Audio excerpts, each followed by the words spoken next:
everybody. We are live on the YouTubes. And we're live on the Twitches. The Twitchulators. Good to see everybody. Let's make sure everything's working out here. Looks like it is. All right, let's put it up. Boom. How we doing? Big thumbs. It's Wednesday. You know what that means. Sea power. Sea power. We're playing a custom scenario today that I have modified so that if you download the custom scenario as you should, you do not get it spoiled for you. I've made changes. And so today's scenario is called Baltic 85. Basically a freedom of navigation exercise, very common exercise for NATO and United States fleets to do. This one's based in the Baltic Sea. Yay, Baltic Sea. And here you have the entire operational area.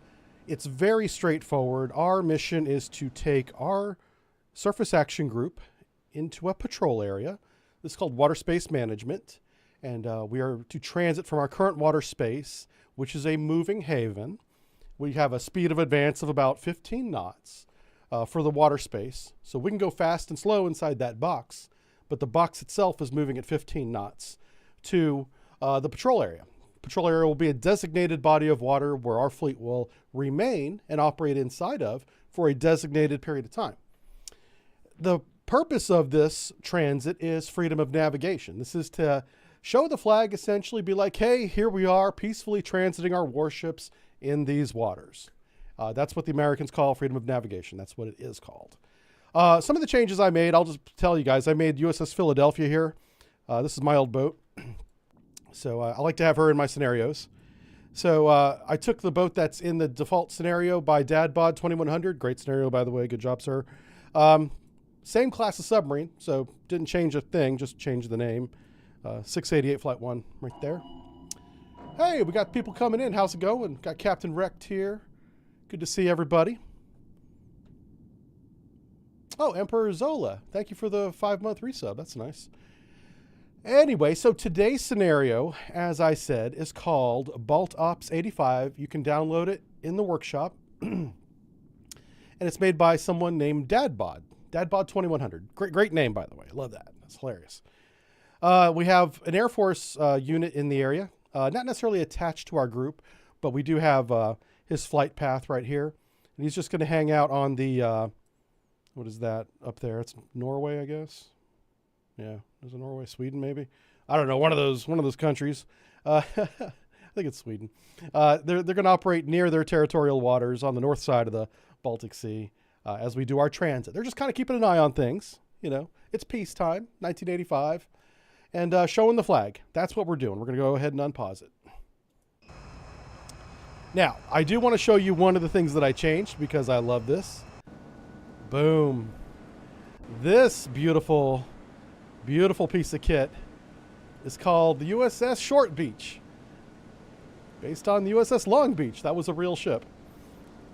I made a comment, a joke, if you will. I believe it was on the Discord, that I would love to see this ship, the USS Long Beach, on a small hull, a small boat. Somebody, that's what it was. Somebody had made on their own, without me, a drawing of the Long Beach on a very small boat. Yeah.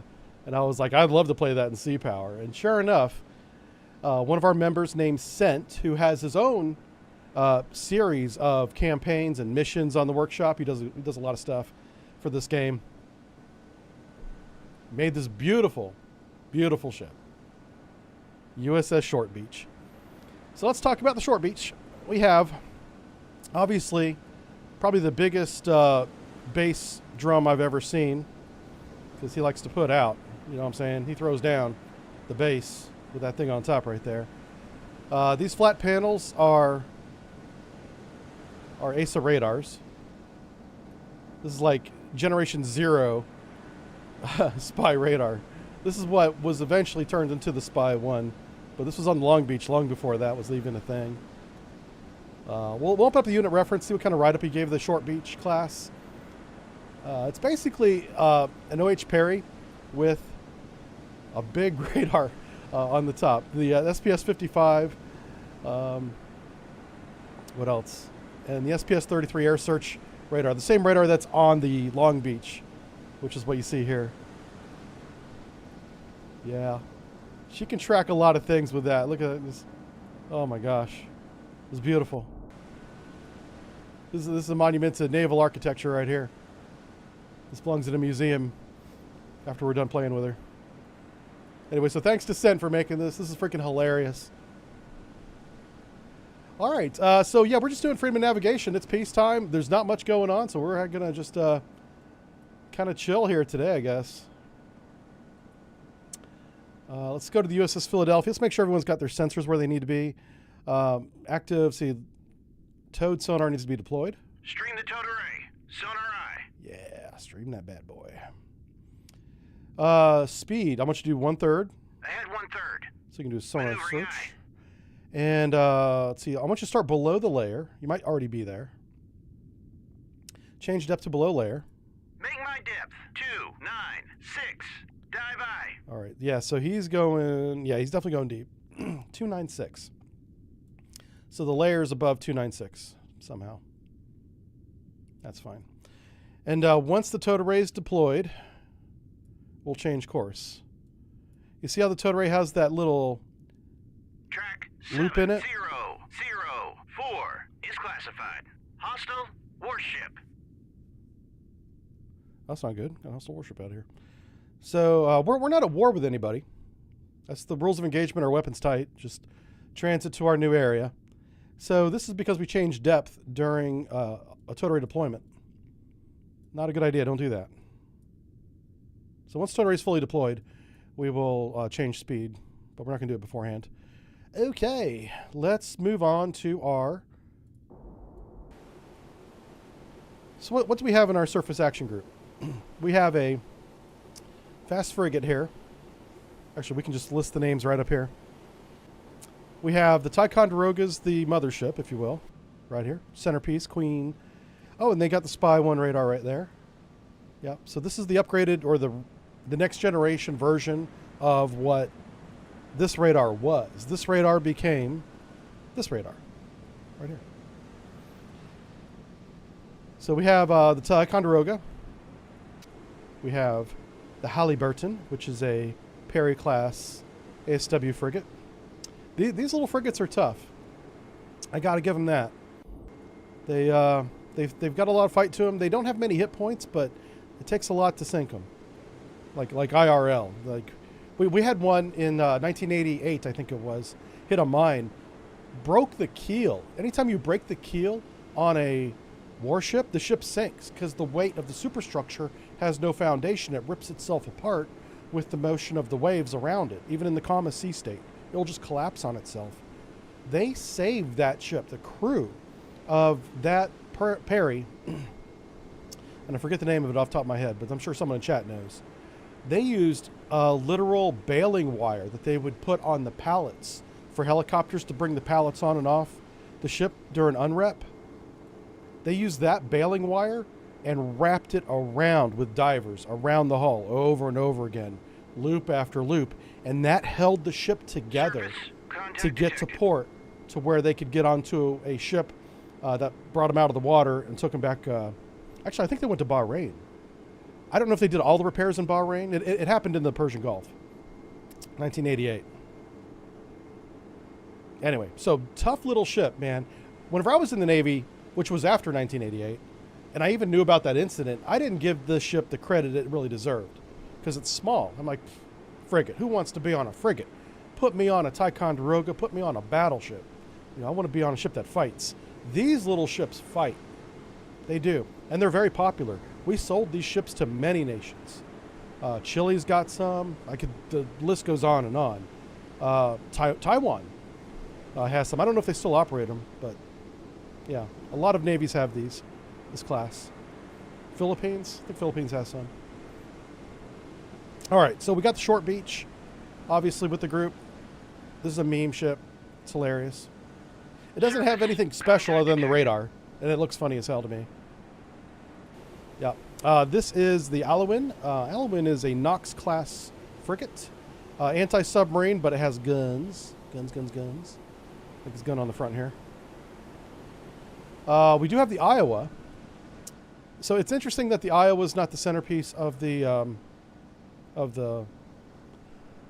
Surface Action Group. So this would be a combat SAG, not a CVGBN. It'd be a BGN. And we'll just call it a SAG for short, Surface Action Group. So the reason why you would have the Iowa in the center of your group and not the Ticonderoga is because of the facilities. The communication on board, they have more staterooms for all the admirals and command staff that comes with the admiral. They have the housing, the logistics for all of that, and the communications. Now, so does the Ticonderoga. They have all the communications, and this is the center for the Aegis network. This is the ship that's controlling all of the other weapon systems and radars in terms of designating targets and things like that. So I understand why the scenario creator made this the centerpiece, but just to give a little bit of reality, this is the high value ship. This is the highly capable ship. That's the difference. You could even have them in a position where they're both in the center of the ring of protection. That would be... And you would have like one behind the other like that. You could even have the Ticonderoga in front of the Iowa if you wanted to. Surface contact detected. Just a small change if you wanted that. So we have a lot of contacts out there. We're going to get on the radio and ask them to start identifying themselves. Our E3 is doing a fantastic job detecting everybody. So we're just going to kind of go down. Oh, no. Oh, wow. Ceasefire, track. Yeah, return to course. Resume course. I'm trying to get on the radio with these guys. I accidentally told my E3. Let me make sure. No, go back up to... This is a self-own. I did this to myself. Orders. Go back to 30,000 feet, you knucklehead. Roger. Go to altitude 30. I accidentally told him to VID track your ship. My mistake. Oh my gosh. Ugh, that's annoying as hell. Okay. Let's get on the radio. Ask each one of these knuckleheads to tell us who they are. Track 7011 is classified. Neutral merchant. So we know who we're dealing with. Track 7008 is classified. This is a peacetime Neutral transit, so it's not a big deal. Track 7010 is classified. Neutral merchant. Track 7009. It's nice that all these guys are responding to us. They usually don't. Merchant. All right, so we have two hostiles. Contact detected. Multiple surface contacts detected. Track 7021. So we do have an Oodaloi up here. Neutral merchant. Surface contact detected. Nice. Track 7018 is classified. Look at this guy right here. Merchant. This was the one ship in the Soviet then Surface Russian fleet that contact detected. gave me heartburn when I went Contact underway. detected. If we ever were to get snapped up by a surface ship, it was going to be this guy. This guy is an actual real submarine Track hunter. 7006 is classified. Hostile warship. All right, let's take a look at what we got here. Oh, wow. What's going on here? Surface contact detected. What do we have on this ship here? Why do we think he's Surface hostile? Contact detected. Semi-small radar, semi-small vessel. He is surface contact. He's running a diesel. He's got 60 hertz. Oh, wait a second. Bandits. Bandits. Wait, what? Okay, hold on. Where's the bandits at?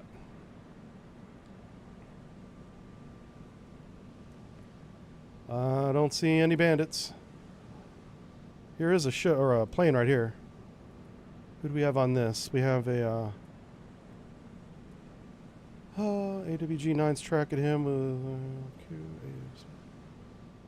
okay. Oh, that's his radars. Well, those are American NATO radars. Yeah. It's probably an airliner. And who's this up here? It's flying over Norway, so it's probably not hostile. I mean, come on. Or is that Sweden? Whenever Norway and Sweden get down to the southern bit, I don't know where Sweden starts and Norway ends. Somebody with a map out there can tell us. I believe this part's Sweden, right? Isn't that Sweden? Norway, I know, is up here on this coast because I've been there. And I know this is Sweden right here, but I don't know where Sweden, Norway begin and end. Surface contact I think this is all detected. Sweden. Me and my American geography. Haha. I can point to Canada, but I don't know anything else. Mexico. All right, so that's it. I assume these red guys are going to try and stop us just because it's a video game, but I don't know why. Here's what I want to do. So Philadelphia, I'm going to show you guys how to use a submarine in this game. Contact detected. Hold on, I'm going to do surface contact somewhere. So what you want to do, let's move. So Philadelphia, she's down deep. Whenever you're this close to the bottom, you're not necessarily doing yourself any favors in terms of detection range, just to let you know. You know, you don't want to be this close if you're trying to do long-range detection, because all you're getting basically is direct path and then surface reflection, which is a mess. Bearings aren't even true whenever you do that. So for this case, because the water's so shallow and I want longer range detections, I'm going to do two things. The first thing I'm going to do is change course. So we have threats in front of us, right? So I'm going to turn course. Probably that's close to a 60 to 70 degree course change. I'm also going to speed up during the course change.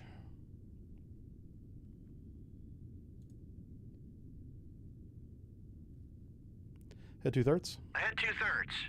Maneuvering aye. And we'll watch the change. I'll tell you guys how to play this game. This is not reality. This is just how you play a video game. That's all this is. So everybody calm down. First thing we'll do is we're going to change course. Is there anybody not classified? So the Crevac and the Cashin are both classified. That's fine. If they weren't, making this course change would give us a better idea. Contact detected. Of who they are, sort of. Yeah. I mean, it could help. Oh, we have another one here. Just have him tell us who we are. Yeah. So I hope everyone's having a great Wednesday. I want to thank DadBod2100 for making this scenario. I thought it was very good. I haven't played the scenario yet. I looked at it. It looked good. Here we are streaming it. So from this point on, I don't know what's going to happen. I did make some changes to the units. Like I added the Philadelphia. I changed the name of a submarine that was in the scenario to Philadelphia. I also added USS Short Beach just for the memes. He doesn't have any extra capability except this radar is very capable because it's crazy. It's from the Long Beach, but we put it on a short haul. Cent did that, by the way. His name's Cent, C-E-N-T. And he's got a lot of stuff on the Steam Workshop you should check out. Oh, hey, here we go.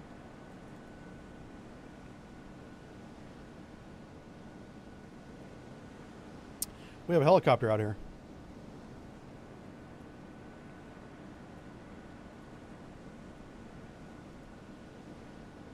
Bandits. That's why we keep getting these bandit calls. We're going to launch some of our own. Do some ASW exercise while we do our transit. Again, this is peacetime, so we're not expecting any maneuver to contact or anything. Okay, so runner. Oh no, we're still turning. So notice how the towed array is kind of like out at an angle. Whenever it's out at an angle like that, you can't use it. It's no good. The information you get from it, you throw away. Sort of. In 1985, you do. So that's why it's a good idea to speed up. Contact detected. A little bit. Don't go too fast. Don't cavitate. But speed up a little bit so you get that towed array in a straight line again, right behind you, on your new course. You want to minimize the time that it's doing this banana shape, because that's not helping anybody.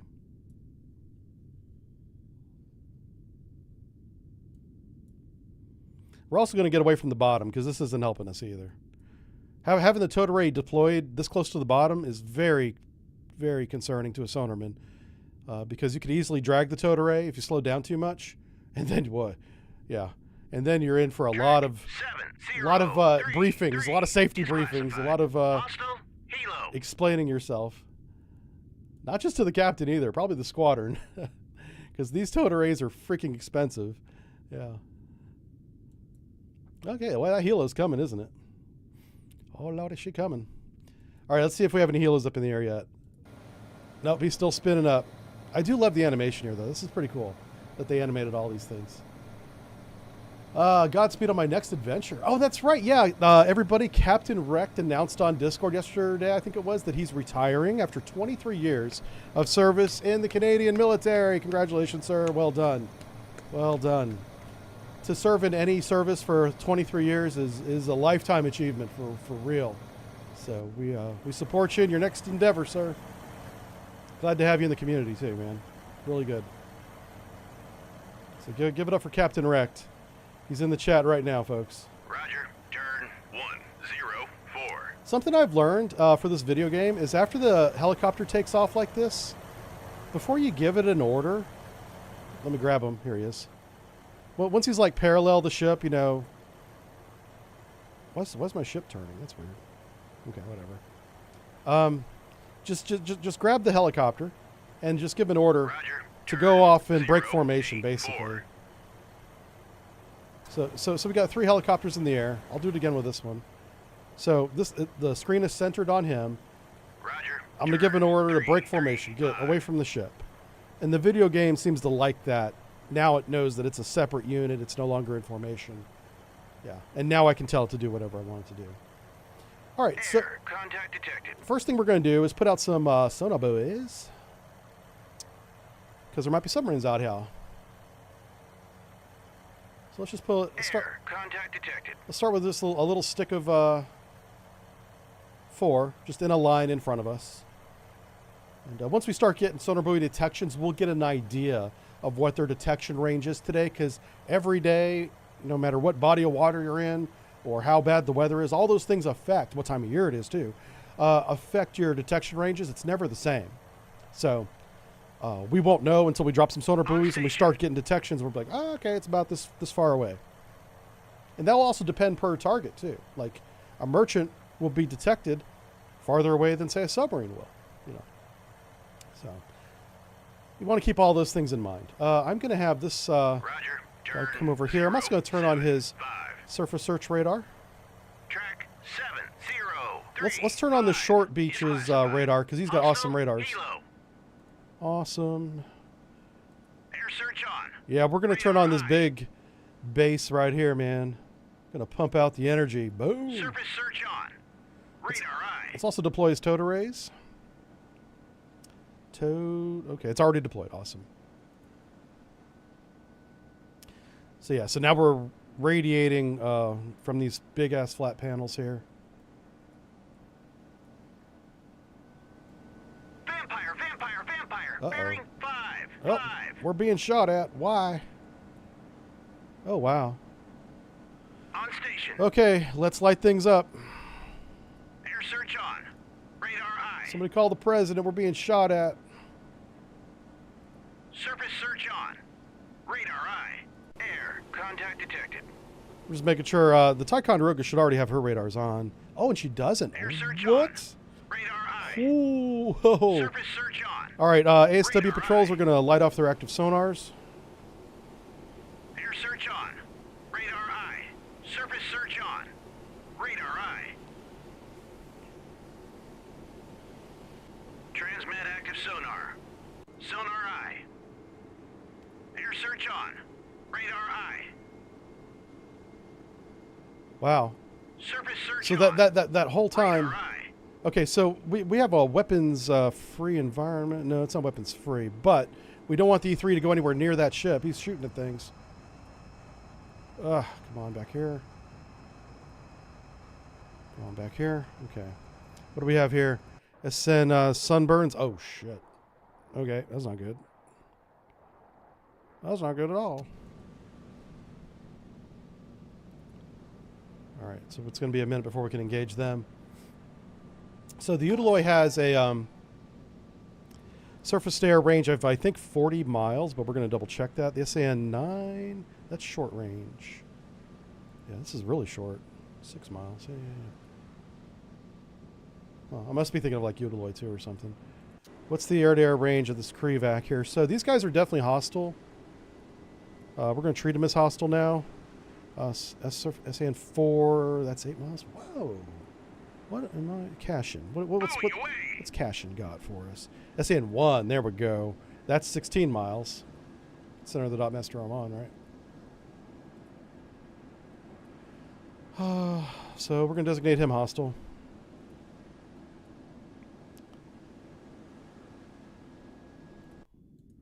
All right, we're going to have you come to periscope depth. Make my depth 3-6. Dive eye. Short beach. What you got for weapons, brother? All right, pretty short range.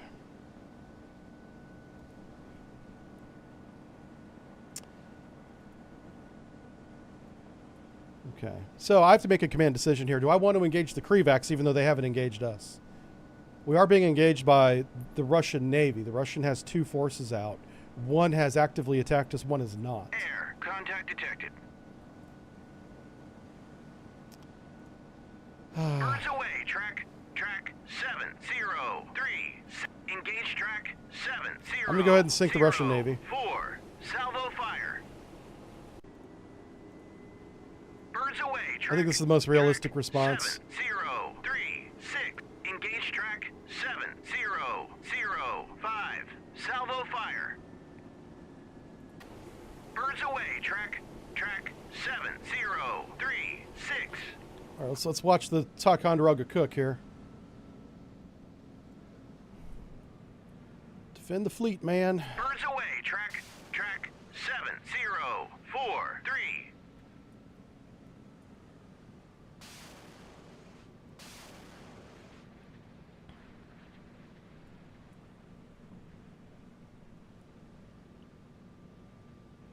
Bulldog away. This is what Tycho does best. Track 7005.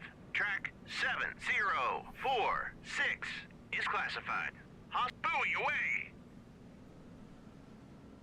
Re-engage. They're putting 2 missiles on each incoming one. Bulldog away. Track 7005.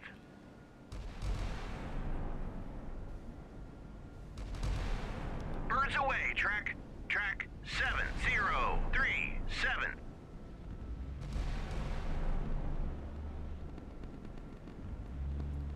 Vampire. Nice shot. Bearing 5. Track He was eaten. 70. We're hit. Damn. Vampire. They got one through. Bearing 5.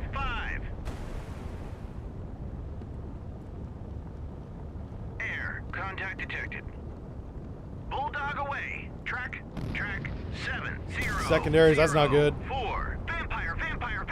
Bearing 5. 4. Have to get Halliburton to render assistance on the Iowa.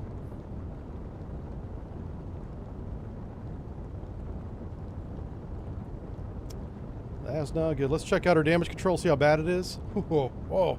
Holy smokes. She's lost a lot. Yep. Propulsion's back online. Good job. Try not to lose the ship. Jesus. Got fires forward and aft. Multiple decks. Many systems are just gone. Not coming back. Fire's spreading. That's not good. Alright, so the fire may take her out. That's bad. Alright, is Philly up to... What's your depth at? Alright, he's up there. Communications depth. We're going to watch these harpoons fly by. Yeah, they might just be a little bit too far away to see. All right, so this is the flight that's going after the 2 Russian ships to the east. I do want to put direct fire on that ship to the north. He's hiding behind a merchant, so we got to use gunfire on him. I was going to break off the Iowa to do that, but the Iowa's got other problems right now. So we'll wait for this missile attack to finish. And then we'll figure out what we're going to do with that. I think we might have to render assistance to the Iowa. I think the Iowa's sinking.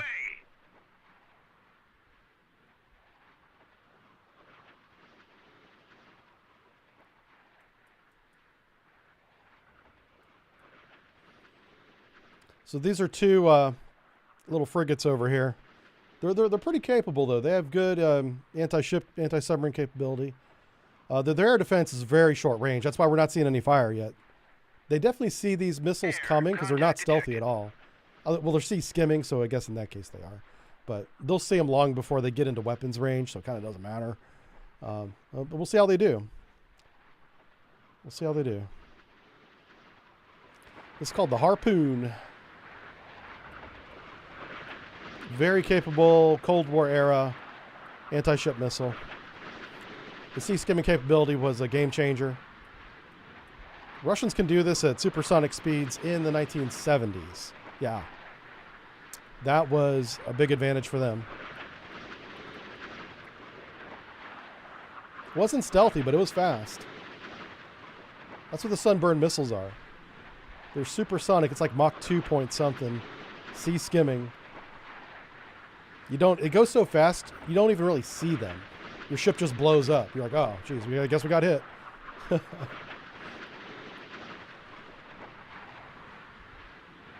away. Grab your SCBAs, put out the fire. That's right. 0, Yeah. 4, 8. We had, before we had self-contained breathing apparatus, we had OBAs. Oxygen breathing apparatus, OBA. 0, 4, 8. I spent most of my career with an OBA, but we transitioned to SCBAs for the submarines that I was on in the 2000s. Birds away. Track 7. I think they had 0, SCBAs on 4, surface ships 8. long before submarines, I think. Mostly because the recharging station to refill the bottles, where are you going to put that on a submarine? Eventually they found a space, but it took a while. Multiple hostile air contacts detected. I see some defensive fire to the left. That's why we moved the camera over there. Yeah. Multiple hostile air contacts detected.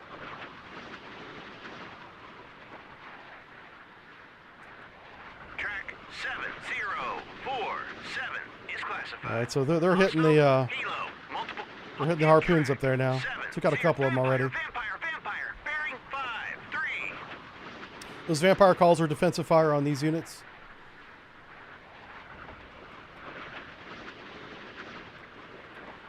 Multiple hostile. All right, looks like Krivak took a hit. It's on fire. Track 7, 0, 5, 2. Multiple hostile air contacts detected. We're shifting fire to this missile here. We might see it blow up here.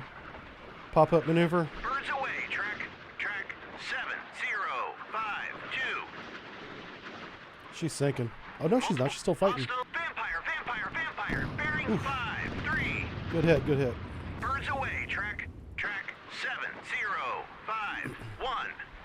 Vampire, bearing 5, 4. Vampire, bearing 5, 4. Track buoy away.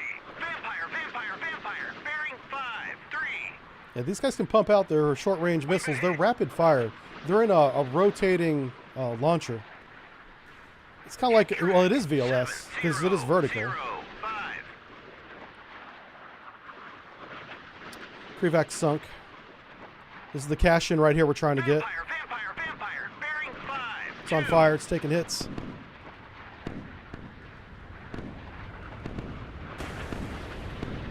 Get some. Hit track 7, 0, 0, 5. Oh, they have the rail launchers. I'm sorry. Air contact detected. Yeah, I said that they had the which one has the rotary launchers? Must be the Utiloi.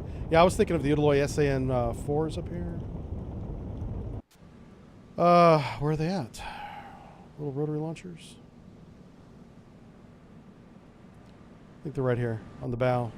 These little pop-up things right here. Okay, so we got another wave of incoming. Did we lose the Iowa? I think we did. Yeah, she down. Yep. Is she still attached? No. Oh, she is still attached. All right, we're going to dismiss her from the group.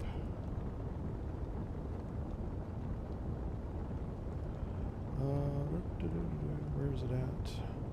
Formation. Leave formation. She's on her own. We got a job to do. And it's not save her. Let me just check the damage control, see how bad it is. Yeah, the fire continues to burn. All the systems are down. We have 2 out of 4 propellers remaining, and everything else is gone. Bandits. All right, so we're moving past her. Good luck. Good luck with the fire. All right, the second wave's coming in. Wonder if we can do this. Salvo of 4. No. We don't want to shoot harpoons into this anyway. There's a shipping lane between us and that Utiloi. We do not want to get involved with that. I am going to take out this ship here, though. This is a spy ship. This little trawler here. He's detecting us, and we're not going to have that. Who can we send out there to take him out? Let's take the short beach out there. Actually, Halliburton's a better one. All right, we're going to detach Halliburton from the formation just because of her position. So Halliburton's her own right now, on her own. Turn to course. 0. Right, we want you to navigate high speed. Helm aye. Change speed, head flank. Ahead flank. Maneuvering aye. All right. So there's the Iowa. The Ferris has given her rendering honors going by her. Man, manning the rails. Good luck with that fire. We're going to try and defend ourselves again here.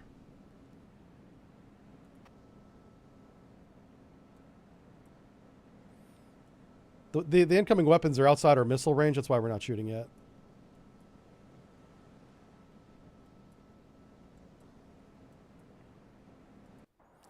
All right, so this is the SSN-22 Sunburn. This is the missile that I was very concerned about whenever I learned of it when I was in the Navy. Birds away. Track. And track 7-0. it was probably their 7-1. fastest anti-ship missile when this thing was operational, which I wonder if we can do I don't know what year it became operational, but she was doing this sea skimming at like Mach 2 long before the Americans. Like, this is a very intense Birds away. Track. missile. Track 7-0-7-4. All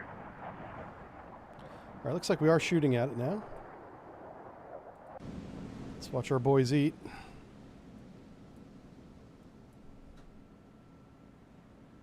Vampire. Bearing 5-3. Birds away. Track 7-0. We'll try and help out the Ticonderoga with some additional fire if we can. As soon as they get within range here.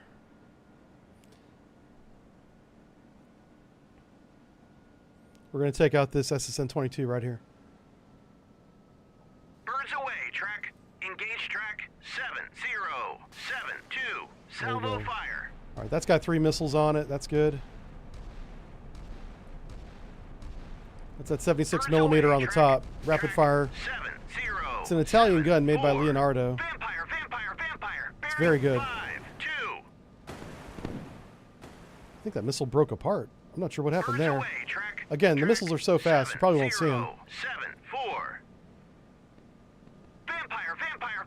All right, we got one more. 5-2. Don't miss. Uh-oh. Oh, boy. I'm worried about this one. Birds away. This Track. one might hit. Track. Oh, Jesus. 7-0-7-5. Oh, boy. Not good. Oh, hey, good shot. I think that was the Sea Whiz. Woo. That was close. All right, second wave is defeated. Let's take a look at the big picture again. Uh-oh, we got some incoming aircraft. That's not good. We need to get NATO aircraft up here to help us. I mean, we do have the E3s, so it's good that we have that. Halliburton's going to take out that ship. We're going to close range and take out this Utiloi. We might have to get into a gunfight with this bad boy. All right, let's change our formation. Let's get to a formation editor here. And let's rearrange. Let's put Alwyn right here. Also, we are going to slow down to let him reposition. Change speed to ahead 2/3. Ahead 2/3. Maneuvering aye. So the whole formation is going to slow down so that this ship here on the right can maneuver center stage right there. And then we're going to get into a gunfight with the Utiloi, which is going to be a lot of fun. Because Utiloi's got some good guns. It's got some good turrets. I also want to get north of the shipping lane if I can. If I get north of the shipping lane, I can engage that Utiloi relatively safely without taking out these ships here. I believe these are merchants. I really do. So we want to get north of that shipping lane. Philadelphia. Already done her part assisting and taking out those Crevax. We do have Toteray deployed. Let's go ahead and speed up. Well, we're turning now, so we're going to stay. I think I kept her at 2/3. I didn't mean to do that. So what we're going to do with her is, once she gets on her new course, we're going to change depth as well. We're not launching weapons anymore.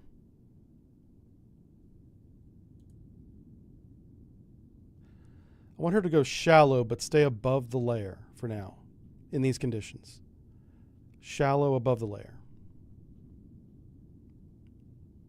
There's not a lot of difference between these two.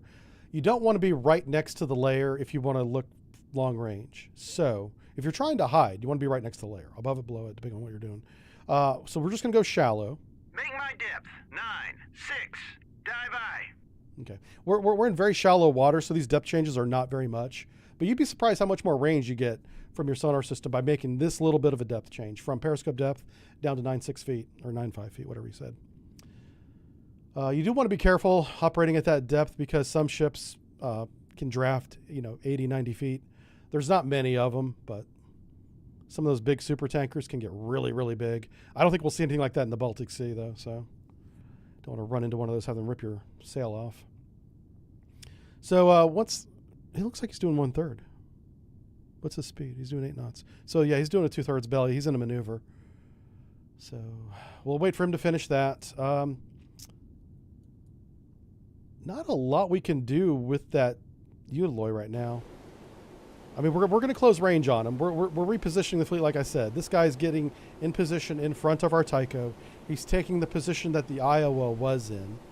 I expect the Iowa to sink here shortly. Air contact detected. Air contact detected. Yeah, there's the Iowa right there. She's not sunk yet. How's the fires? Oh, I think they put the fires out. How about that? She's hurt really bad, though. All right, so damage control is on the control system. And they're trying to get the propulsion back. Now that the fires are out and there's no flooding, they may be able to recover. Yeah, I think there's no flooding. It does say flood right there, but it's not red. Oh, yeah, we do. Okay, they're working on the engine. Excellent. Working on the control system. That's the ship's control system. So they're going to get propulsion back. Awesome. Hopefully. They're going to try to. We're just going to keep an eye on that.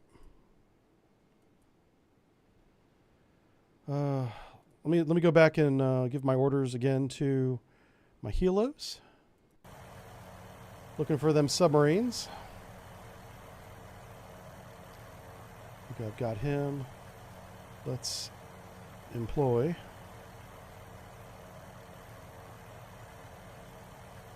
Just gonna put on another string here. See if there's anybody out here in front of the submarine. We don't want to get too close to the Utiloy. Obviously, he'll probably engage him. This guy's definitely not friendly. If we can get a weapon on him, that'd be great. He might be outside our weapons range. Yeah, he is. Right. So hopefully, so this is interesting. In this scenario, I would love if they added some kind of land-based air assets that would become available after being attacked, because that would make it much more realistic. Because right now, because we're limited with just our surface ships, we have to transit quite a ways to get within engagement range, which that's not too exciting for the player. I can see that we're going to be attacked again. We have an incoming... Contact detected.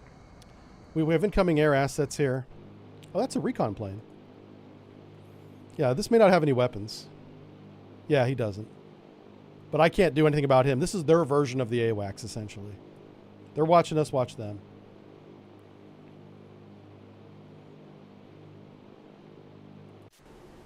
All right, we're good. I'm going to have this guy RTB because he's not doing anything. Roger, RTB. We've got 2 helos up, one ready to attack. That's this guy. He's not doing anything but just hanging out. The other guy is dropping sonar buoys. This guy right here is dropping sonar buoys. He's looking for the... This is the hammer. This is the anvil. One guy's swinging around. One guy's, being the base. And these sonar operators are getting nervous because they can hear the helicopters. And they're like, what's this guy doing hovering over our position? He's giving us away. Which is why we're turning. Stop hovering over us. You're attracting attention. We don't like that. Oh, man.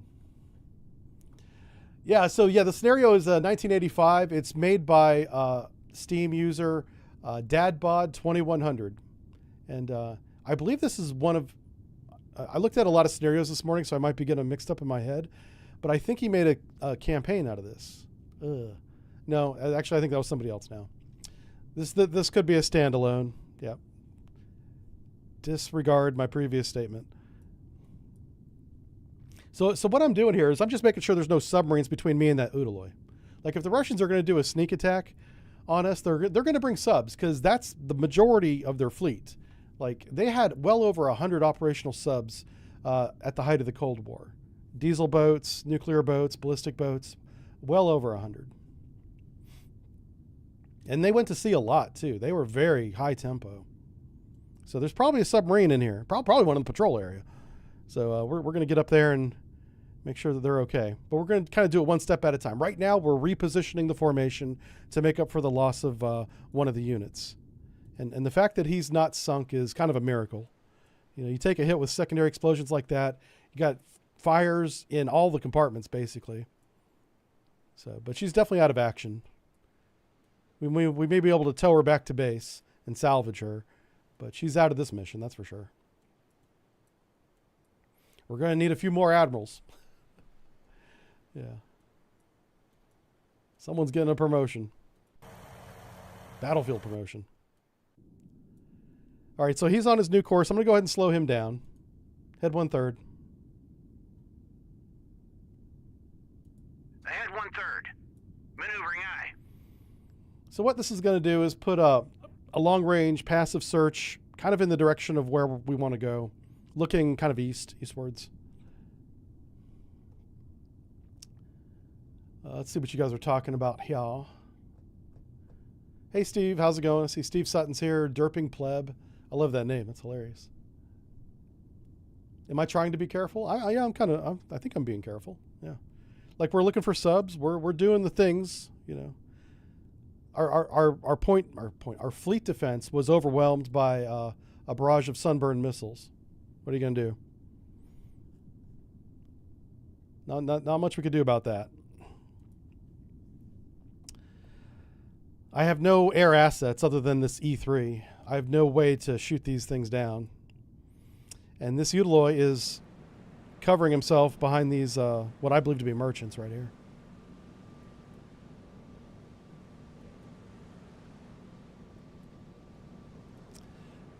You know what I just realized is this shoots the SSN-14. Yeah. So SN-14 does have an anti-ship roll, but it's not a sunburn. A sunburn comes off of a different ship. So one of these might be a hostile ship. Or all three of them could be, possibly. All right, so Philly's doing a sonar search right now. 5 knots. Shallow water. We don't have anybody. Okay, so now what we're going to do is we're going to transition the submarine into a transit phase. And to do this safely, you want to go below the layer. So first order, change depth.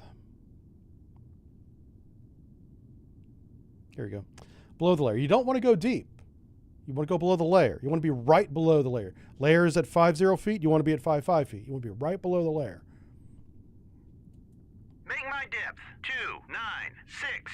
Dive aye. In deep water, which is not this scenario, but if you were in deep water and you went deep, that's like a megaphone.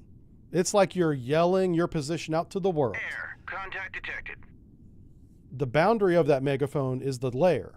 So you want to be right next to it, so you're not in the center of the megaphone.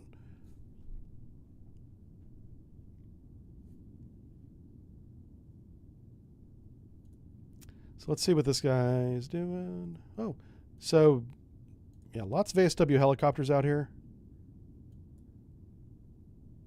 Huh.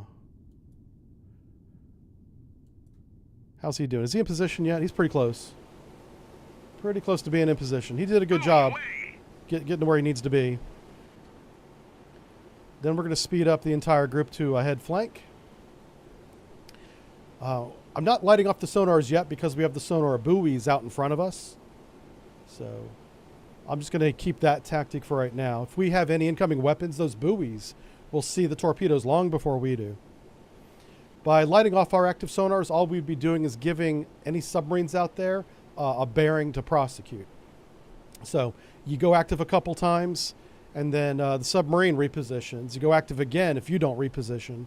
they've got cross bearings, they know where you're at. So yeah, you put in a little fudge factor for the time difference, and you throw weapons into that area of uncertainty, and then you lose your fleet. That's why we're not transmitting active sonar right now. That is what would happen if we did that. So with Short Beach, what's his range again? I don't think it's that long. Yeah, it's very short. What about, I think the Alvin's even worse. Alwyn, rather. Alwyn's even shorter range. Yeah, well, that's actually a little bit longer, but it's not better. So Ticonderoga is going to be my primary. Yeah, I'm just going to try and get her. I want my surface-to-air weapons range to be encompassing the patrol area. And we're going to clear it out first. And then we're going to move in the helicopters to sweep it with sonar buoys. The Utiloy has very short-range surface-to-air missiles. We're talking 6 and 8 miles. So do you know what we can do is we can put a ring around her. Let's get the exact range before I'm pulling that information out the top of my head. I want to know exactly. The SA-9 is what? 6.5 miles. I'll round up and say 7. Just because you want a little bit of a... Air. Contact detected. They have a ton of helos out there. Yeah, so if she wants to shoot, she can only shoot inside that circle. Inside this black circle. It's very, very small, very short range. But we know there's another warship out there we haven't classified. And that's shooting the Sunburn missiles. So what I could be doing is looking 1985. What do we have for 1985? I have we actually carry these books in control. We have Jane's fighting ships are ships that the U.S. Navy actually has on board their ships and submarines just for situations like this. So what I'm going to do first, before we look this up, is we're going to take our fleet up to a head flank. Ahead flank. Maneuvering eye. Air. Contact detected. Where are you at? Okay, you're going there. I want to make sure this ship is unarmed, right? Let's make sure I'm not being dumb here. Yeah, he has no weapons. Okay. And then we are going to head north behind Halliburton. All right, so we're repositioning everybody north. Now, so what I would have someone do, this would be like the weapons officer or some kind of JG, a junior lieutenant, a junior officer. He would bust out the book and I'd be like, tell me what Russian warships shoot the Sunburn missile in 1985. And he'd be like, okay, got something to do now, thank you. That's what they sound like to sonar, anyway. They're really weird. So USSR, and then we just start with the destroyers because we know the Slava shoots the sandbox missile. And that wasn't a sandbox, it was Sunburn. So we know that much. Oh, my glasses. I need my glasses because I can't read. And then I'll tell you what ship it was. Most likely. Most likely what ship it was. Okay, let's start with the big boy, the Kirov. The Kirov does not shoot the Sunburn missile, so we know it's not her. If we had the Kirov out here, which we may still, because there's 3 unclassified contacts. Moskva, not the Moskva, because she's a piece of crap. Matter of fact, they didn't even... Okay, Kara. Does Kara shoot Sunburn? I honestly don't know. That's why I'm looking this up. I wish I could show off and tell you this stuff off the top of my head, but I have forgotten so much crap since I left the Navy. It's kind of embarrassing. Missiles. Cresta, Crest 2, they shoot the SSN-14, which is the same anti-ship missile that the Utiloy has. So it's basically a torpedo with a engine on top of it that carries it with some little bit of wings. The Cresta 2, do you shoot the Sunburn? Please don't be a Cresta 2 because that's a big girl, man. All right, she shoots the SN-14 as well. Make sure I'm thinking of the right missile here. Yeah, SN-14 Bravo. Boom. So, and I want you to take a look at this missile. It's so dumb. Well, it's not dumb because it works. But what they did is they took a torpedo and they put this rocket motor up here on it. And it ballistically will go out. And in some variants, it will drop that torpedo into the water to hit a submarine, right? Just like ASROC works. But do you know what they did? They were like, you know, it's got wings, it's got lift. If we lift it up high enough, it can glide to a ship. And let's call that Bravo, comrade. And it's SN-14 Bravo. this anti-ship missile. Sort of. I keep wanting to call it a torpedo, but the way it's employed is as a missile. Buoy away! Yeah. It's kind of clever, so I can't hate on it too much. Even though I kind of want to. All right, let's talk about Cresta 1. Does Cresta 1 shoot the Sunburn? I'm going to remember it right as soon as I read it. I know it. I know. Man, I know who does.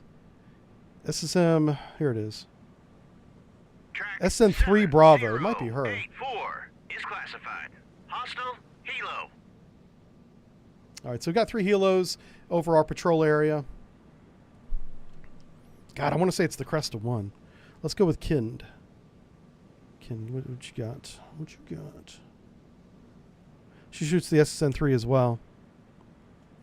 The Sunburn is SN22. So that's all we're looking for. Submarine. I bet you it's this one. I bet you it is. This is what I couldn't remember. Yep, SN22 comes from the Submarine. So we know one of these ships, and this makes sense. The Submarine and the Utaloy are 2 ships that complement each other. Utaloy is very good at anti-submarine warfare. Submarine is good at anti-ship. So you put those 2 together, they both have air defense capability. Matter of fact, the Submarine probably has better air defense. Let me say that they shoot the SAN. What's the air defense on the Submarine? Before I talk off the top of my head. Yeah. SAN 7. I don't remember the range of this SAN 7 on top of my head. It's got to be better than 7 nautical miles, though. So, I mean, the Utaloy is a good ship for finding submarines. And it's got some guns. It's got good guns. But she needs protection. And that's why they made the Utaloy 2. The Utaloy 2 was like an upgrade to it.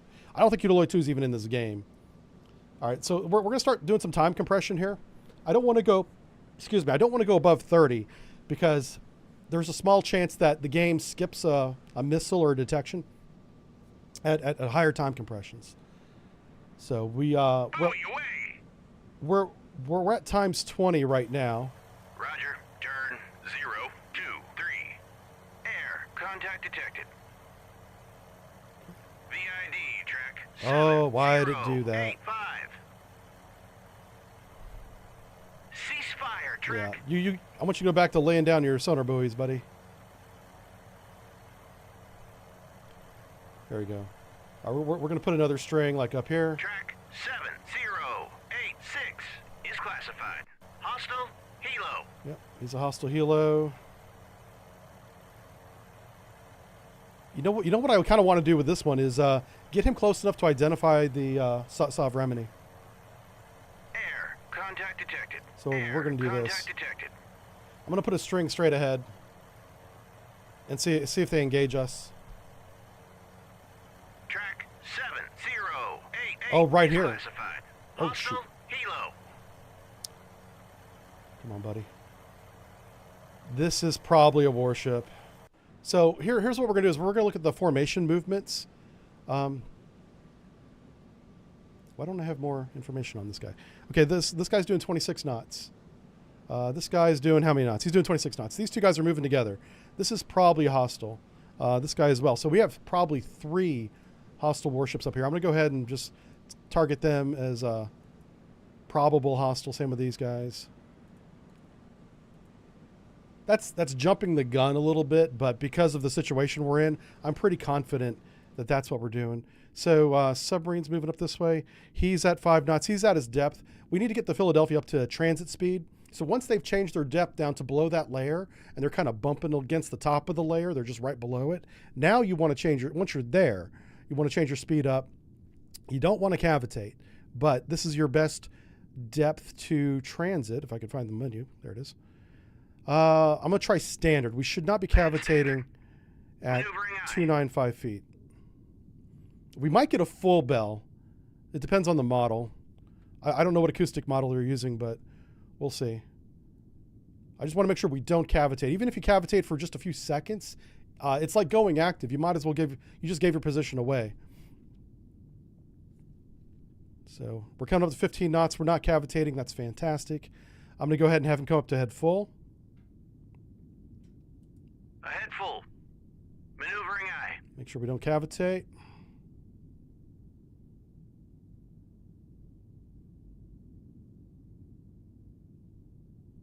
He's at 19 knots.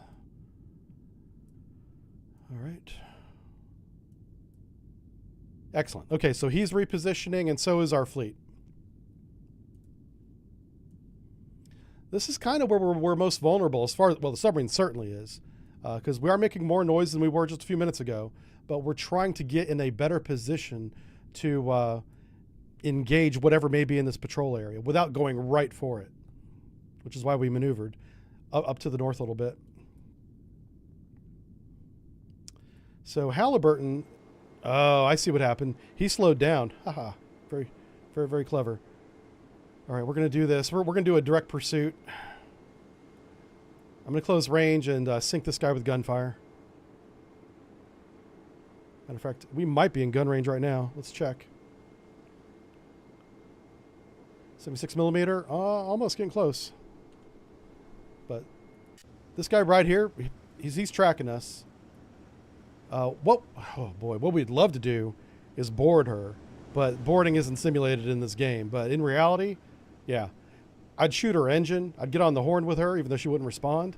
And then I'd send the small boat out there and take her down. Now, she probably has small arms on board, even though she's not supposed to. So that would be a risk. But if she wants to oppose boarding, which she probably would, because she's got crypto on board, that'd be a fight. So, but for the purposes of this video game, we're just going to shoot her with the 76 millimeter until she stops being a ship.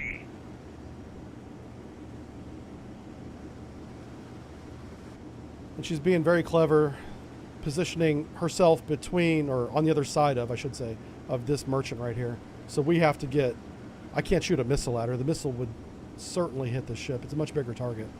The harpoon would take one look at that tanker and be like, ha, mamma mia, and then just slam right into the side of her.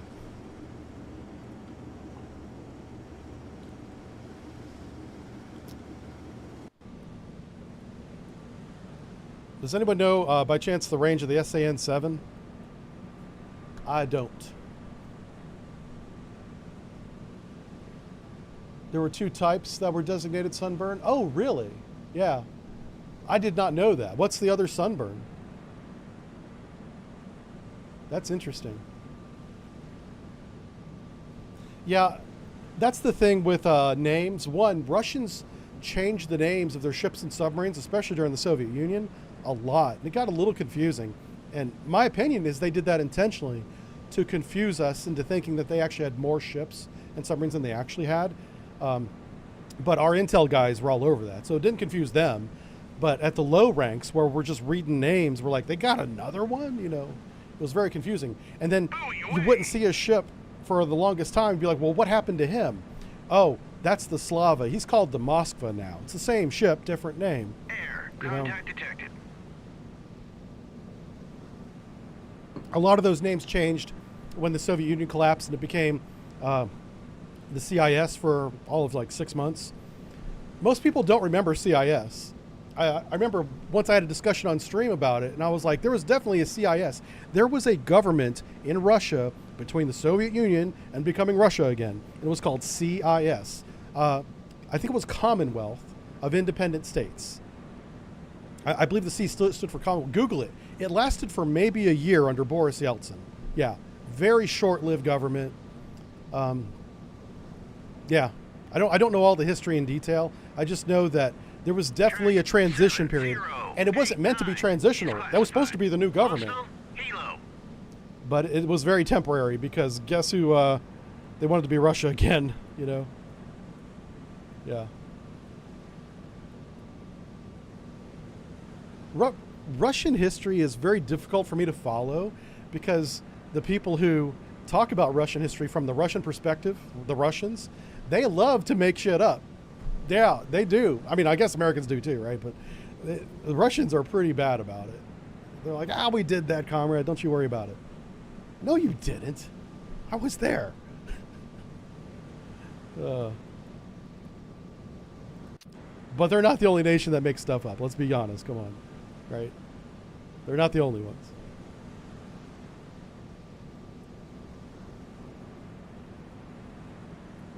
All right, it looks like we're due for some time compression because we're waiting for Halliburton here. This is our Perry. She's going to get within weapons range of this ship, get on the radio, give them a chance to evacuate, which they won't do, and then we'll shoot them. What they will be doing is burning the hell out of their crypto. They probably got the shredders going right now, seeing this guy coming in. They're shredding everything. Tapes, logs, manuals, pamphlets, code-breaking books. Code-breaking books go first. They shred them, then they put them on fire in little fire barrels. They do both. Yeah. We had a burn barrel in radio on a submarine, and I was like, where's the smoke gonna go? And they're like, don't you worry about that. If we're burning this shit, we're not worried about smoke. We're sucking rubber anyway. Yeah. I was like, man, that's a bad day if you're burning the books and radio on a submarine. That's not good. The shit has gone sideways. Yeah. So it's funny, our helicopter and his helicopter are going to pass each other here. Neither one has any anti-air. Well, let's double check. I don't know. You never know with Russian helicopters. I know our helicopter, all he's got sonar buoys and a couple torpedoes. What is this Russian helicopter? Oh, we don't have a classification on him. What? This is interesting because the Russian helicopter is like right here on the horizon. Kind of hard to see. Sorry about that for the stream, but he's right over here. Track 7085 is classified. Hostile helo. And we do have visual on him. He's got a UMGT-1, which is that airdrop torpedo. What's this RGB? Oh, it's sonar buoy. Okay. So yeah, all our pilots can do is wave at each other. Yeah. Which is why we don't want our helicopter hovering over our submarine. Because all it's doing is attracting this guy's attention. Stop doing that. Yeah, K-27. You're right, Erna. Yeah. Speaking of crypto, why did the Silk Road drug guy get a pardon? I don't even know. What? I have no idea.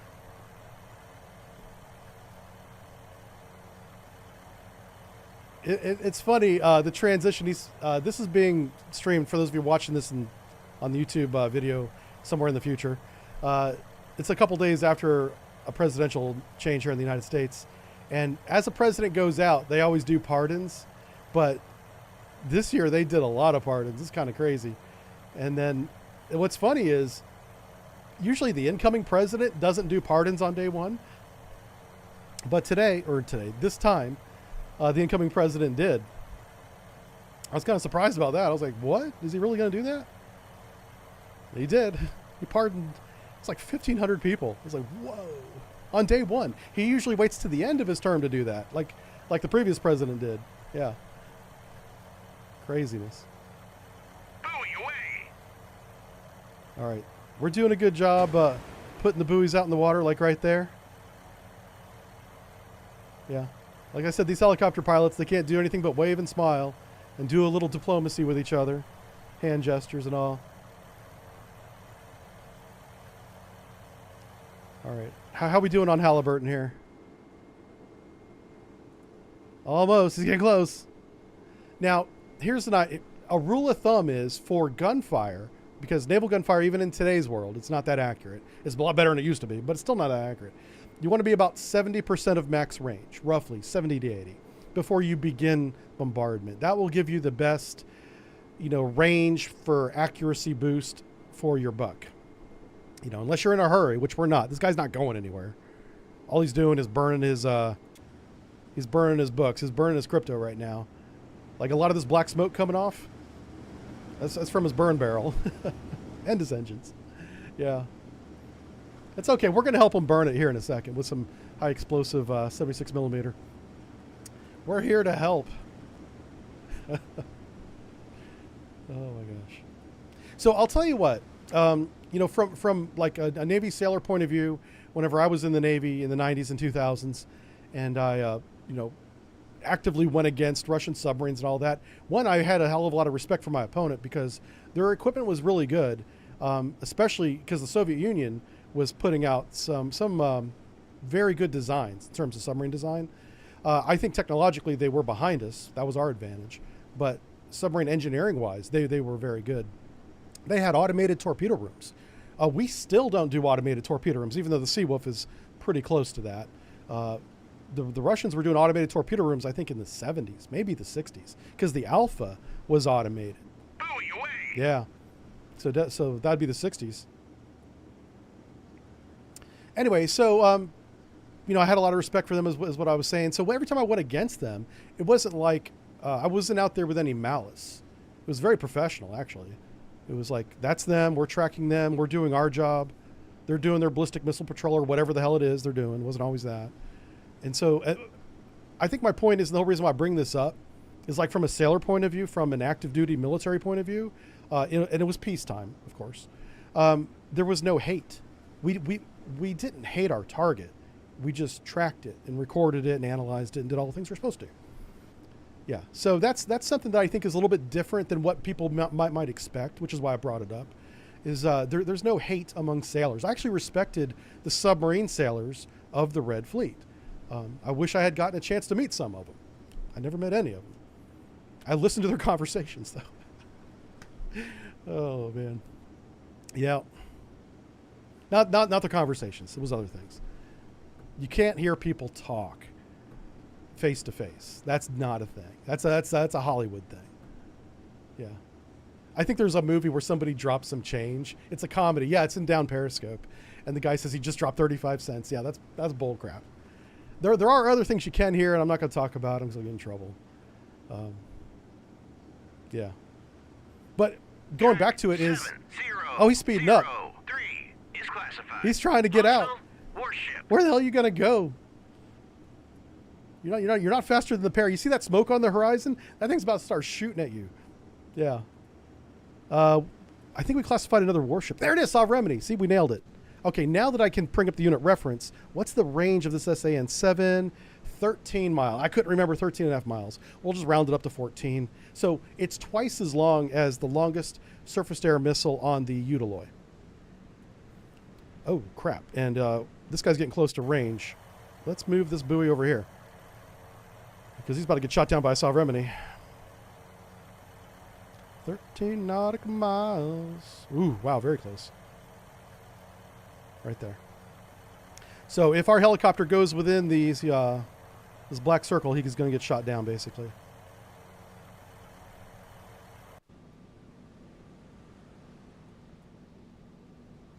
Oh, we can shoot now. We can definitely kill the Submarine. Excellent. Let's do that. How many harpoons do you have left? 4? Salvo 4 on Sav. Engaging track 7003. Let's watch the Salvo fire. He's going to maneuver. Launchers are amidships. Oh, no. He's going to launch from the rail. Yeah. We're going to put a harpoon on the rail launcher. Bulldog away. There it is. Track 7. Now, that's not going to be enough. That's not going to be enough. Do you guys have any? Nope. How about you, Ferris? Oh, Ferris doesn't have any either. What the hell? Ticonderoga? Salvo of 2 on Submarine. Bulldog away. Track 70. Oh, it's the booster fell off. Oh, that's so cool. Okay. We can see it splash right there. So they even have booster separation animated. That's hilarious. That's pretty cool. I love the detail they put in this game. Like, they didn't have to animate that, but they did. Bulldog away. Track 70. So the harpoon's basically a push start, like your old Volkswagen is, because the starter doesn't work anymore. So the booster, which is this rocket motor that's on the back of it, ignites in the tube, pushes it up into the air, and it literally rams the jet, or rams the air into the turbofan, which is right here. Little opening right there. And it spins up the turbofan, and then it goes, and then it self-starts.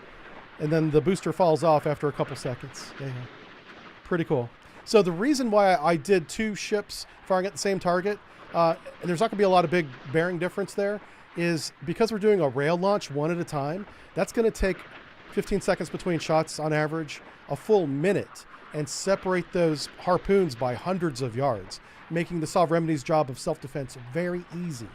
Now the Submarine has to mix in these 2 incoming missiles that are very close to each other that are hopefully going to be in the middle of that string of 4, if I did it right, string of 4 missiles. Let's see if I did do it right. Maybe I didn't.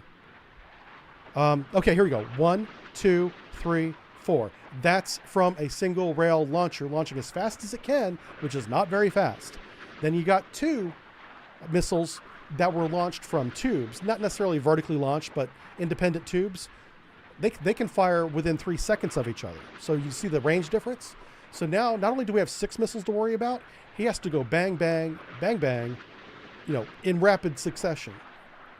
These 2 are going to allow these 2 to hit. And all 4 might hit, who knows? Sovereign is very good at self-defense. Oh crap, we got to move our helicopter.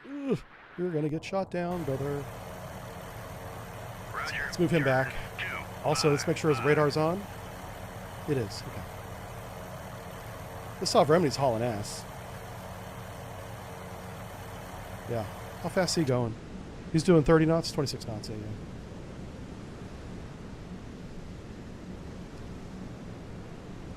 Yeah, he's maneuvering. He's already shot the Sunbird missiles. Came out of these tubes here on the front, right there. It's the same launcher, or very similar, I should say, as the one that shoots the SSN-14. Because if you look at the Utiloid, it looks the same. Boom. See the quad launchers there, angled at like 60 degrees, 30 degrees. Yeah, depends on which side you're coming from. 60 or 30. Very, very similar. But the missile's completely different. This missile's scary. Big scary. And look at these guns. Big guns. I think these are only the 100 millimeter, but let's double check. What's the millimeter on these guns? Oh, it is the 130. So she has 2 turrets, one forward, one aft, of twin barrel, 130 artillery. If we don't sink this ship with missiles, we don't want to engage it, because she will rip our aluminum asses apart with these 130 millimeter guns. This is a no. You don't want to get in a gunfight with the Sovereignty with anything short of an Iowa. Yeah, the Iowa better hit on the first salvo, because these guns are rapid firing. They shoot like once every 2 to 3 seconds, so you're getting almost a round every second from each turret. Yeah, it's a nightmare.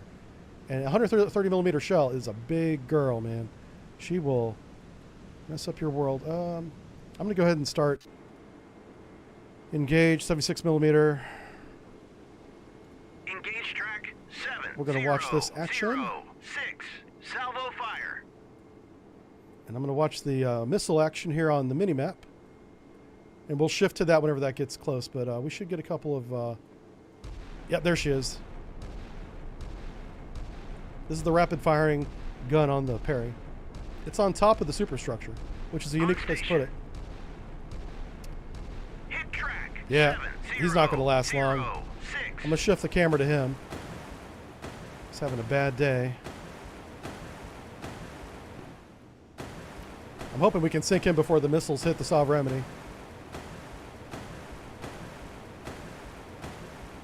Track 7, 0, 0, 7 is classified. Neutral, merchant. Oh, he's on fire.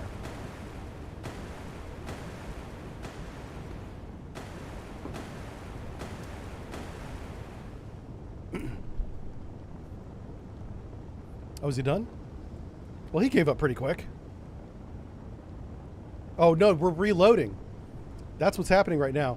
Is you have a certain number of rounds in the turret itself, which are ready rounds, ready to go. And once you expend those, you've got to reload the turret from below, and that takes a little bit of time. All right, we're going to shift focus to our harpoon attack because missile defense has already started. This is one of the harpoons that's kind of in the middle of that pack. Oh, he got it bricked. Oh no, that was the front one. Sorry. I just went back down the line a little bit here.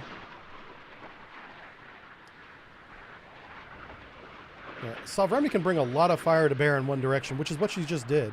She's turned sideways, perpendicular to the incoming missile, so she can get both forward and aft weapon systems in this direction. I'm hoping to get one harpoon hit on her, honestly. Hit track 7, 0, 0, 6. That's the spy vessel we just hit.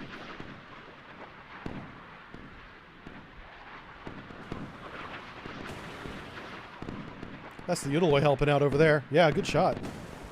Wish our point defense was that good. 002 is classified. Hostile warship.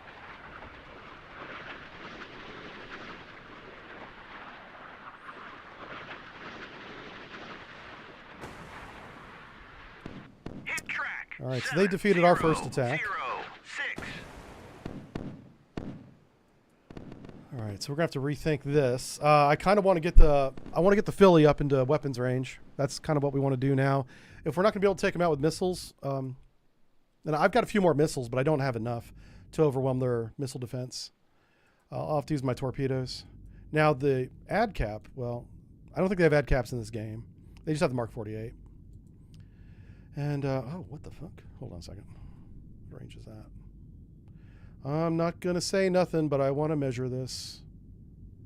Everybody can just calm down.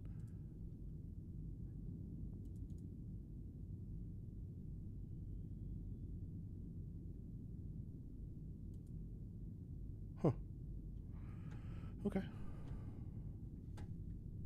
Interesting. That's cool. Hey, Halliburton, how you doing? You guys still engaging? You got 4,900 rounds left. Expend them on the target, sir. Anywho, let's go ahead and delete that circle.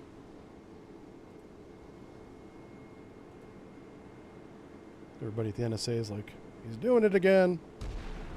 Okay, so now that that turret housing is reloaded, they have another set of ready rounds, and it's in this ring. And it's just like, it loads, pushes it up, loads, it spins around. It's pretty cool. Do you know who used to do this by hand? On his Type, I want to say 42, is Jingles. His battle station's position at one of his commands was working the ammunition in the turret.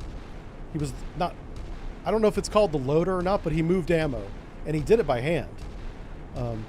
Now by hand, it might have been pushing a button. I don't know. He'll have to tell you that part. But that was his job, and that's a hell of a job, because if a turret takes a strike and gets blown up, everybody in that whole turret system is just gone. There's no chance to save you. So that is a very dangerous battle station's position. Hit track. So not only is he very smart and entertaining and a genuinely good person, he's also brave as hell. Very brave guy.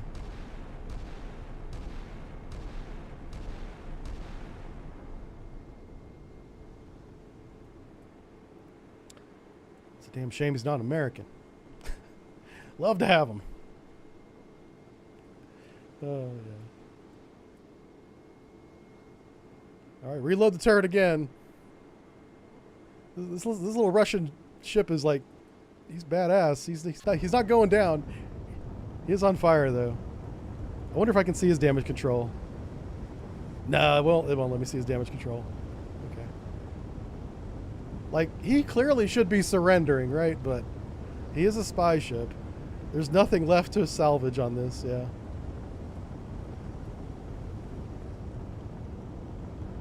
Anyway, that's my one. No, well, it's not my only, but it's one of my best favorite Jingle stories.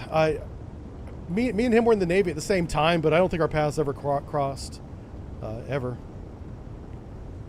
He was in the Royal Navy, for those of you that don't know Jingles, which is the UK Navy, because there's a lot of Royal Navies out there. Like, which one? Thailand? No, not Thailand. Hit track 7006. Oh, you know what? Hold on. Let's slow down. Oh my gosh. Halliburton, how fast are you going? I forgot to slow them down. They're still doing a flank bell. Whenever you're doing gunnery, you want to be like ahead 2/3. Yeah. Let's help out our weapons officer a little bit here by slowing the ship down. Oh my gosh. Yeah, his gunnery solutions are going to be about to become a lot more accurate. Look at the holes we have in the side of the ship. That's awesome.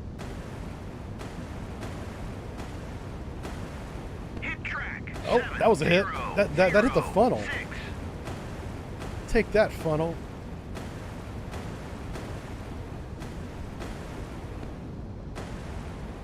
The books are burned, yeah. At this point, they're just drinking vodka, waiting for the end. Yeah. It doesn't take long to burn the crypto. Like, that shit is down to a science. All right. Heal us. How many sonar buoys do you have left? You have 7 left. Let me, hold on, let's cancel their orders. Ceasefire, track. And let's put another... There it is. Just want to put a little string of, there we go.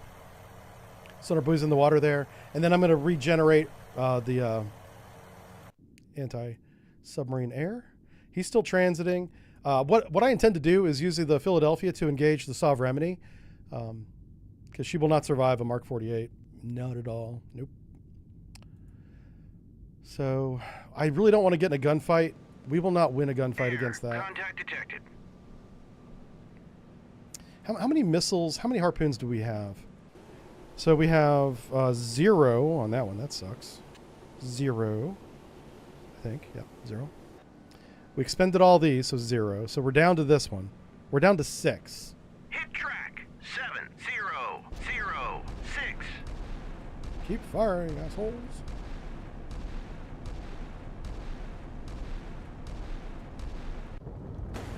Good Lord. It's a badass little ship, man. Air. Contact detected. This thing lasted longer than the Moskva did.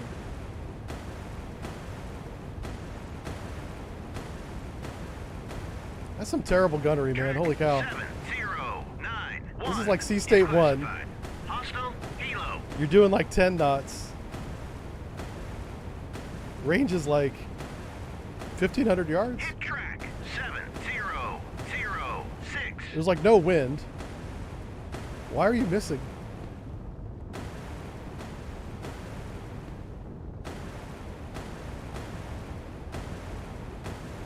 He's not very good. Okay. Yeah, so they're trying to drive within range. 7092 is classified. Hostile helo. Yeah, the Phillies basically just got to race north, I think. Let's do that. Turn to course. 001. Hell my. At the rate the Submarine's closing, we really don't need to close her that fast. If I want to let the submarine get a shot off first, which is what I want to do.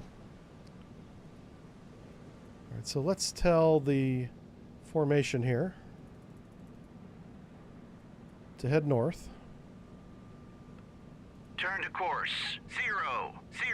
And I'm going to have them slow down to allow our submarine time to catch up. Oh, we can actually slow down and do a sonar search. Let's do that. So change speed ahead 1/3. Ahead 1/3. Entire formation. Maneuvering eye. And we're also going to recover some of the aircraft here shortly.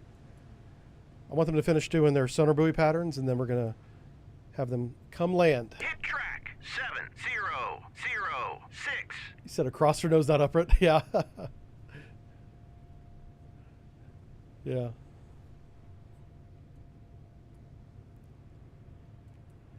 So what I should have done, I should have gone all in on that initial harpoon attack with everything. And then we might have got one hit. But with the Utiloy supporting a Submarine. Oh, and it's 2 Submarines. Oh my gosh. So yeah, there's no way. We're going to have to let our submarine do the work here. We're not going to overwhelm that air defense combination. Hit track. 7006. We don't want to get in a gunfight with 2 Submarines. We will lose ships. We will definitely lose ships.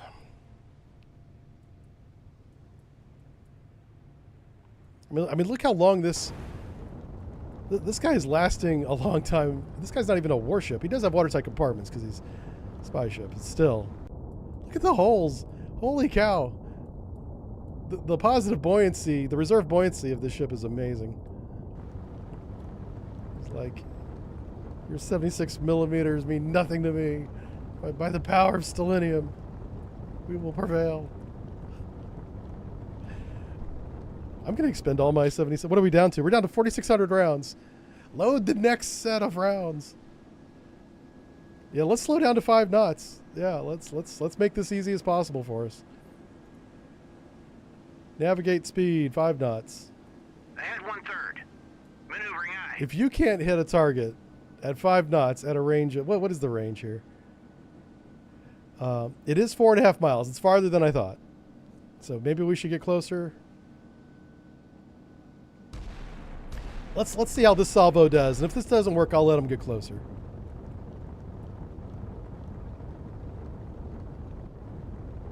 Good Lord. This is embarrassing. On station. Holy cow. The guy's not even moving. It's a stationary target.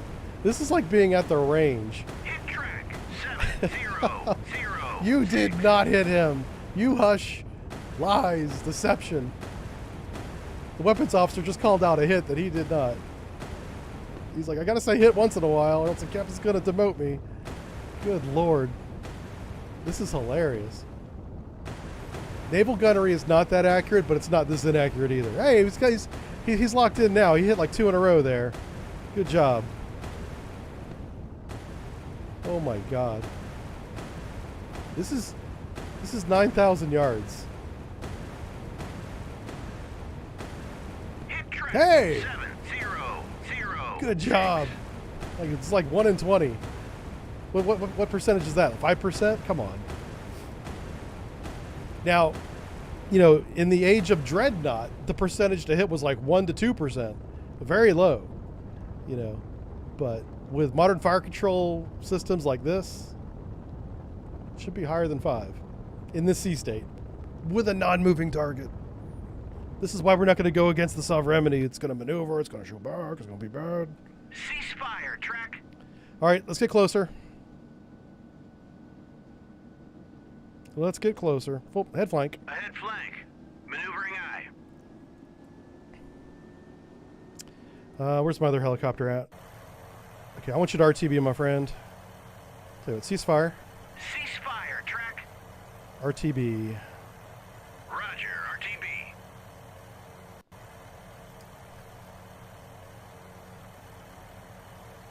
All right, so where's the submarine? Right there. Yeah, I think we're ready to... I'm going to do some time compression here. I need to keep an eye on the mini-map, though, so let me bring this up over here.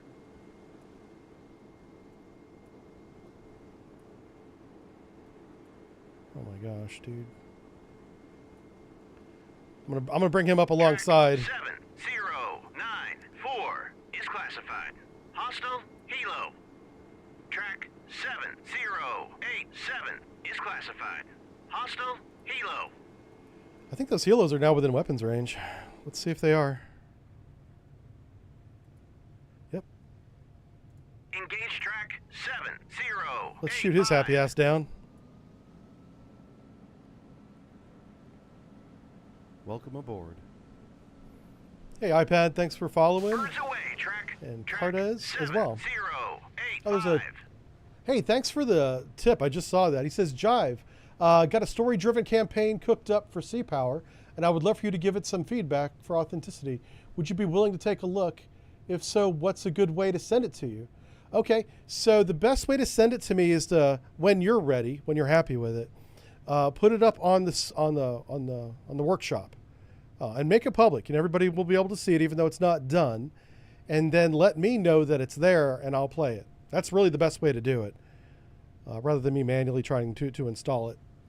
Also, make sure you join our Discord, and that's the best way to tell me that it's there, because you can put. We have a special channel for just for this game, and that's where we put all of our scenarios. Like Scent, the guy that made the silly mod for this ship right here, is a member. And the way I found out about it was he posted a picture of it. I was like, that's freaking hilarious. I want to play that. 7085. All right, we got him. He dead. Let's shoot the next one, because these guys wandered into my weapons range. 7087. Okay. Oh, yeah, let's go back to him. All right, so this is bad geometry, and the reason why this is you don't want to shoot to a target that has a friendly behind it, right? Especially with our weapons officer. He's not very good, okay? Don't tell him I said that. But I'm going to get in a position where we're not shooting towards a neutral unit.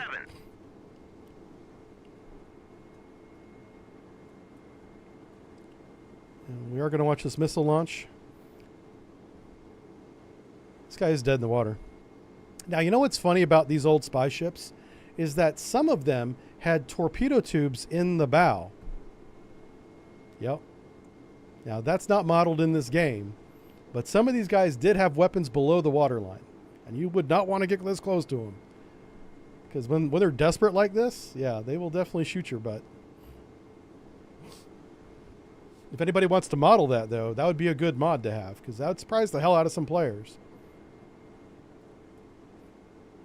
I'm only getting this close because our weapons officer's been disqualified. we're bringing up the JO, the weapons assistant. Yeah, the WA is coming up. CWA, Combat Weapons Assistant. That sounds like a rap group. CWA. All right, head 1/3. Ahead 1/3. Maneuvering aye. If you miss at this range, I'm firing you too. You got it? Good luck, get qualified. Engaging track 7006. Salvo fire. Hit track 7. There you go. That's what I'm talking about. 6. You're the new weapons officer. Congratulations. We're dropping the old weapons officer off at the next port. We'll send him to the Airedales.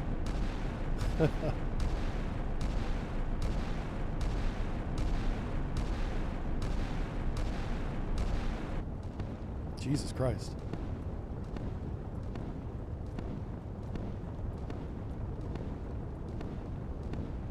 Hit track 7006. True. It's a badass ship.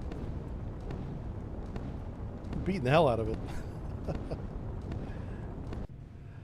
Did we shoot down the other helicopter yet? No. Try again. I'll disqualify you guys too if you can't shoot down a helicopter with an Aegis SM-1ER. Oh no, well it's a RIM 66, but whatever. Don't at me, bro. Yeah, it's SM-2 MR. Yeah. This ship is made out of magic. I think they made it out of styrofoam because it can't sink. You can break it apart, it's still floating. I don't know. Oh, can we shoot it with torpedo? We might be too close for a torpedo shot. Oh my god, I might be the only Sea Power player that accidentally shoots himself with a weapon. Let's see what happens here. Mark 46 does not have an anti-surface mode, but I wonder if it'll let me do it. We're too close. We're too close. Yeah. Well, let's put it this way. I'm not aware of an anti-surface mode for the Mark 46. If it has one, I don't know of it.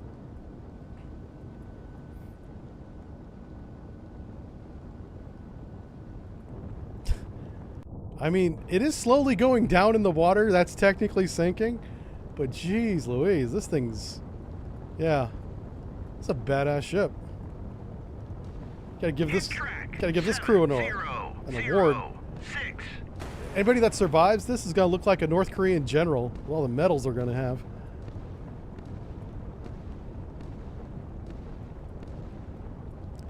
They're gonna have to have one of those sashes that kind of goes over the top of their uniform for all the extra medals. They're gonna look like a bride going down the lane at a wedding with the tail, little ensigns holding it up, full of medals.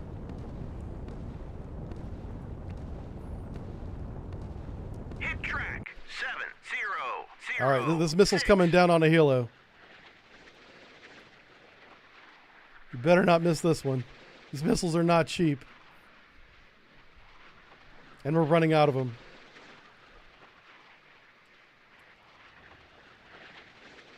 Uh-oh. Ah, he flared it. Good job. Yeah, that's right. Go hit something in Sweden. What the? Or go to space. That's fine.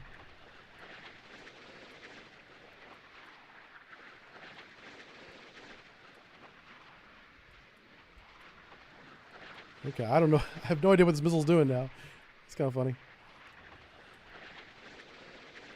Oh, did we finally sink it? Oh, yeah. Good job. All right. You know what? You need to go pick those guys up.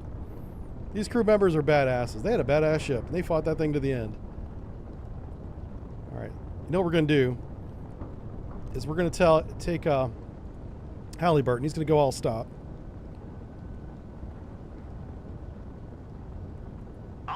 Maneuvering eye. Yeah, and we're going to render assistance and pick the people up out of the water. That's what we're going to do. We're going to go throw life rafts at them. We're going to get the small boat in the water. Because that crew deserves it. We're going to launch the helo and hoist them up.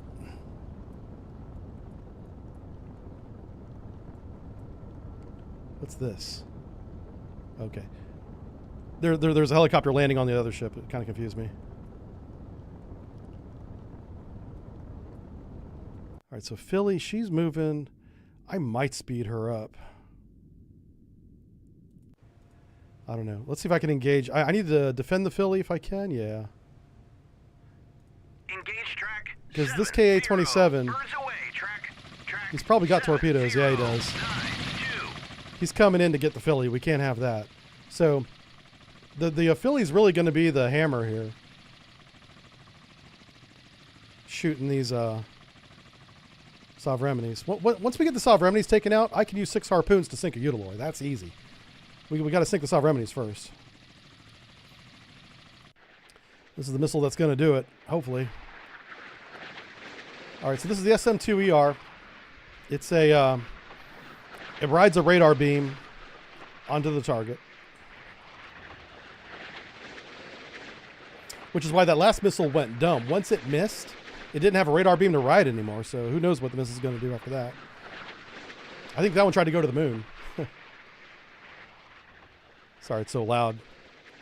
All right, and we also need to get another helicopter up. We're going to see if this one hits first. We really got to make sure we can't let these helicopters get anywhere near our submarine, because they will harass it, shooting at it. We'll be doing evasions. It'll be a mess. But we got to get the Philly within 20 miles of the Submarines.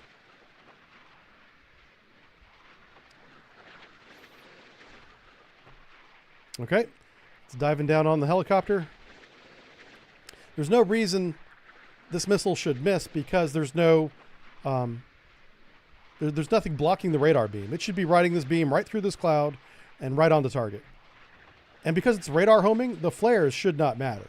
But I'm assuming that with the flares that we see, there's also some chaff in there, however you say that word, decoys. There's probably some of that going on too. Oh, there it is. Okay, so that's the decoy. And looks like this might be a hit. Yep. This is going to looking good. Oh, get him. Get him. That's right. 709. Take that. Going swimming. Okay, so our Philly gets to live a little bit longer. Let's go ahead and do that to this other one. Engaging track 7087. Roger. Turn 240. All right, so these guys here. Gonna head him. He's gonna come over here and render assistance. Turn 178. This is a pretty cool graphic. Whenever a ship sinks, there's a lot of air that's released from the hull. And you see something like that. The oil slick, that's very cool too, yeah. Yeah, that's really nice. That's a good addition to the game. All right, so they're going to pick those knuckleheads up.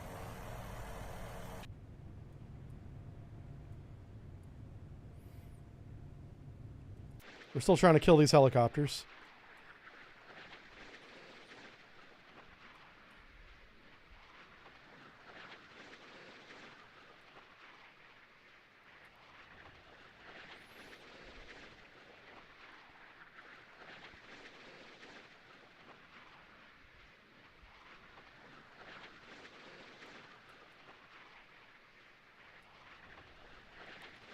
Helo's right there.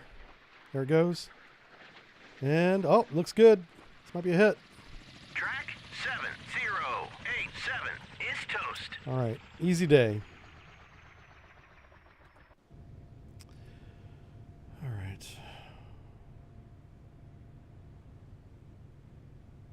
Yeah, you know what?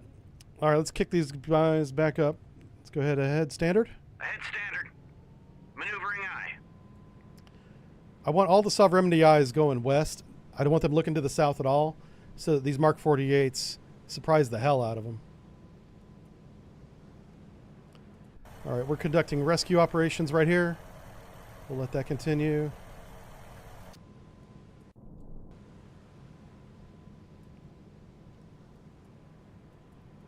Oh, I do need to get another helicopter up there. Who has another air asset? Flight deck. Get them up. And how about you, Alwyn? Do you have one? You should. Yep. Oh no, that's the one that's in the air now. Okay. Ticonderoga's got 2, I think. Don't they keep 2? Yeah, they have 2. Okay. So we'll launch one from the Tycho and one from the... Did I say Harris? Ferris. That was the name of the ship. Ferris with a PH.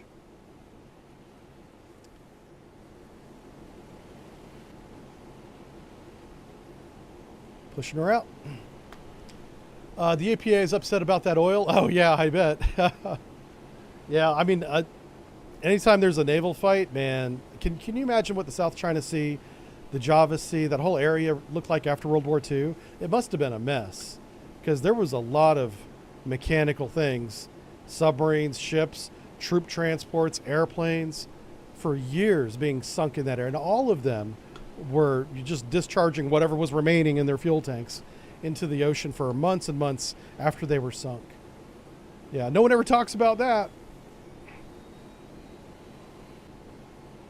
Of course, there was a much bigger tragedy happening called World War II, but there was a significant impact on the environment. You know what's funny now is all those shipwrecks now are great diving reefs. You know, they're covered with coral, tropical fish in the warm water areas.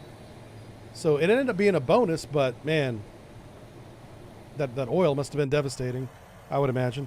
He's got a few more sonar buoys. So as his last operation, I want him to just put a couple right here, even though those won't do a lot of good. I'm trying to keep everyone's attention off to the west. And these Submarines are all heading west. Oh, what's the range of that gun too? I know the AK-130, it's got a pretty good range, and it might be farther. I bet you it's like 16 miles. So we might want to stay 16 miles away from these guys, lest we find ourselves in a gunfight with this knucklehead, which we do not want. We're trying to trick him. So in this game, it says 13.8. I think it's actually closer to 16, but who am I? What do I know? So we'll keep this circle. This is the range of their missiles and their guns, basically. And you know what? I have to pull them south. So let's after we get the helicopters in the air, which we just did. Roger. Turn 0. I do want to turn the fleet around. Roger. Turn 0 6. Let's grab the formation, and let's bring them back to the south. Turn to course 1 9. You never want to change course during aircraft operations. The ship just wouldn't do it, or they should not turn until they're done with that. Helicopters might be a little bit different, but typically, especially landing, constant speed and course. I imagine it's the same for taking off. All right, how we doing over here? We get everybody out of the water? Yeah, looks like it. All right, I'm going to have him RTB with the survivors. On station. Okay, Halliburton's right here. Once he's recovered, we'll have Halliburton rejoin the formation, because we don't want him out here by himself with 2 Submarines and a Utiloy coming along. On station. And there could be submarines out there. I don't know. We haven't seen any. But I'm not dismissing them either.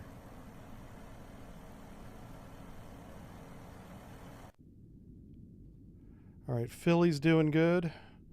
Heading north. She's I'm not doing a flank bell because that'll just give her position away. A full bell is as fast as I'm comfortable going with her. I did tweak her course a little bit, which is why she's making a maneuver right there.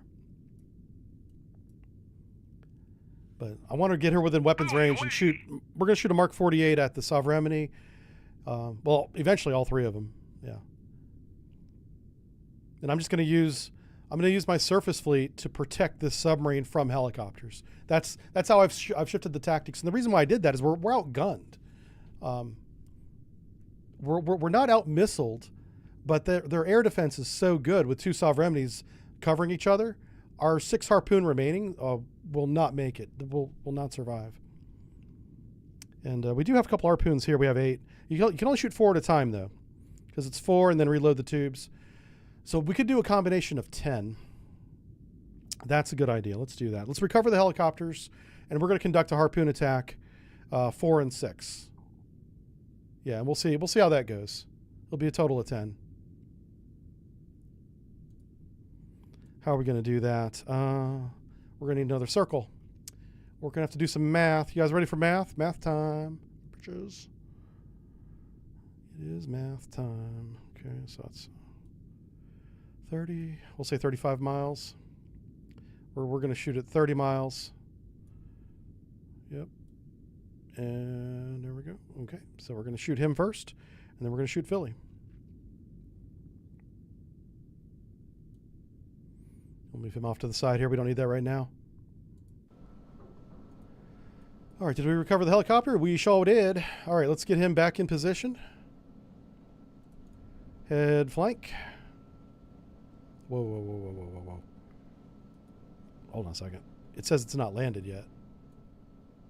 Where the hell's the helicopter at? I'm pretty sure the helicopter's landed, but it says it's not landed. All right, he's not landed. He's not landed. He's doing something. Okay, yeah. So the other one must be landed. Okay, that's fine. Okay, now we're good. So you come back here, and we're gonna go ahead flank. We're gonna get him back in position. Maneuvering eye. This guy here, we're gonna lay down some sonar buoys, just like that. That guy's gonna do that. Where's my other one at? Here he is. Roger. Turn 133. I'm trying to get these guys to turn south. I'm hoping that they follow my ship, which is why I went south. I'm trying to drag them into weapons range of the Philadelphia. I wonder how the Iowa's doing. Oh, she's underway again. Are you kidding me? Good job. Okay, what systems remain? Probably none. But they're working on bringing back the rudder. Okay, man. This whole damage control team is going to be getting massive accolades. The fact that they can get back underway again, that's fucking awesome. That is awesome. But we want you to maneuver. Turn to course. 223. Maneuver away from the fight. Okay. Just trying to see what we're going to do here. Everybody's got their orders. I want you to lay down a couple sonar buoys for me here.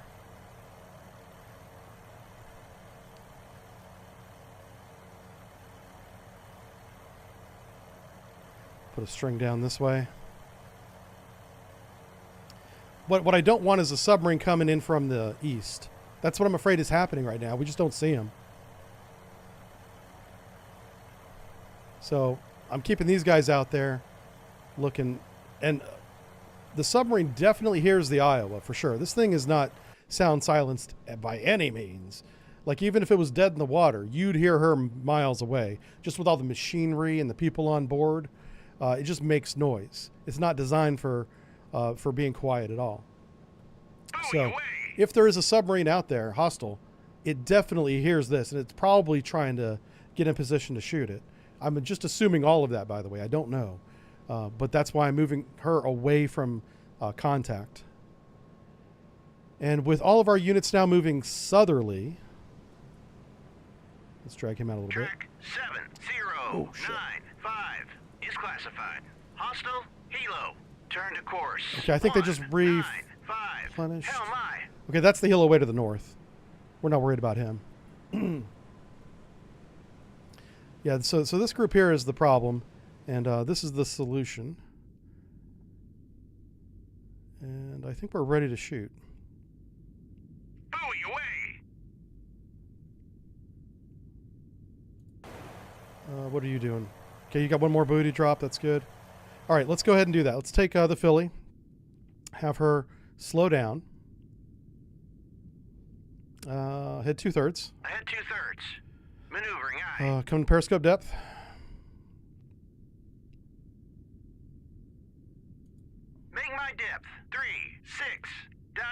Buoy away!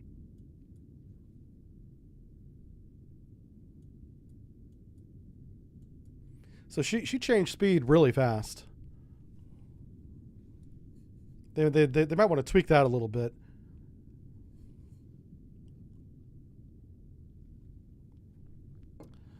Oh, that's true. The Halliburton does have harpoons. Somebody said, yeah. I dismissed her because she was off doing other things. But you're absolutely right.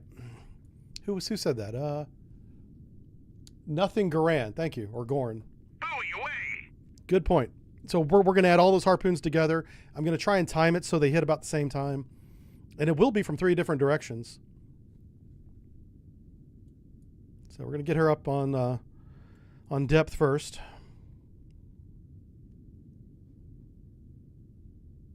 I do love the pacing of this game. As slow and methodical as it is, that's naval warfare, really. Aviation warfare is lightning fast. Surface warfare is a lot slower.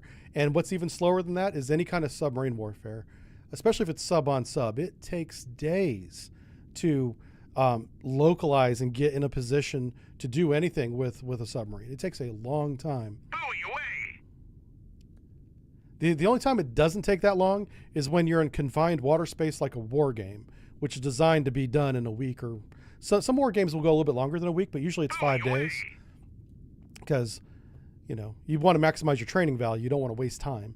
You also have to cycle units through, so you have a week and then you have, you know, time to learn from those lessons learned. Okay, what's our depth now? Hold on. Shit. Slow down. Head 1/3. Ahead 1/3. I got jibber jabber and I forgot what depth we were at. Okay. Now we're doing 5 knots. We're at periscope depth. I think we're ready to shoot. So let's take a look at the ranges again. This is a 30 nautical mile range circle I've got here. I'm just doing some ballpark math as to when the missiles will hit. So obviously I want to shoot Halliburton first, then the Ticonderoga, then the Philly. Buoy away! And it's going to be, how many does she have? She might have all 8. Okay, she's got 4. So it's going to be 4, 6, and 4. Who the hell has their sonar on?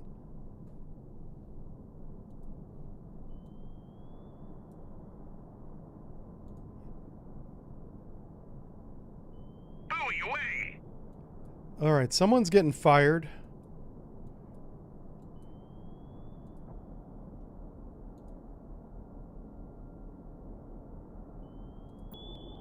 You, Alwyn. Why? Secure active sonar. Sonar eye. I probably told him to do it.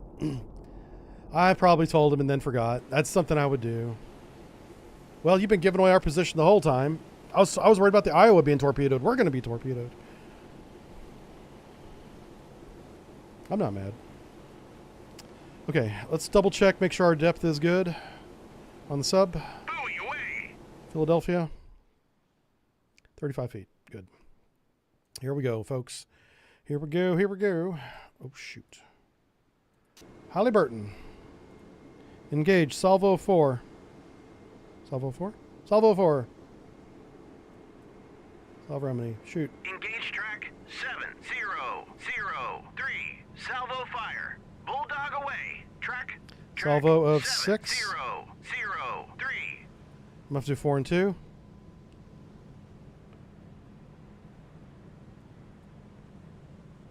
Okay, they're going.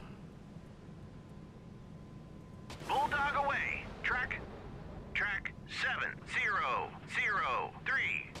Salvo of 2. Bulldog away. Track 7003. Engage track 70. Bulldog away. Track 7003. Range. God damn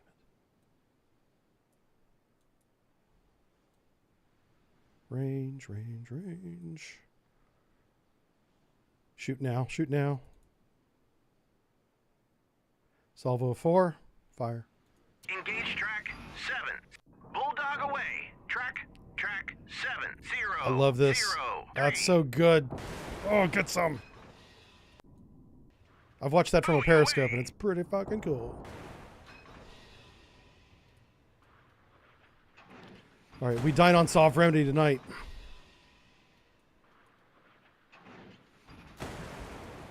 All right, torpedo evasion, bitches. Head flank. Ahead flank. Maneuvering eye. Make your depth. 295 feet. Make my depth. 296. Dive eye. Close enough.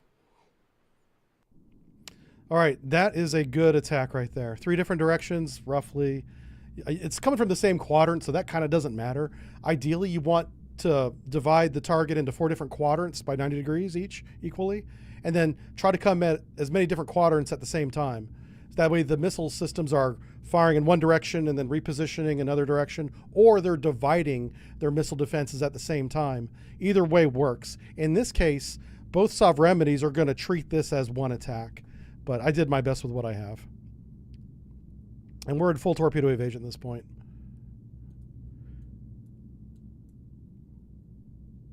This is overt evasion. I won't go into any more details than that. The reason why we do this is so we don't die after we attack. You also change course.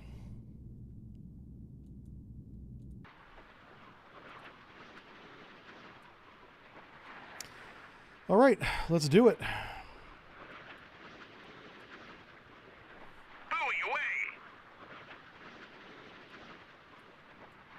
Oh shit, we need a timer. Time. Mark the time. It is 09:45 in the game. What the hell's my timer at? Aha, we got it. Okay.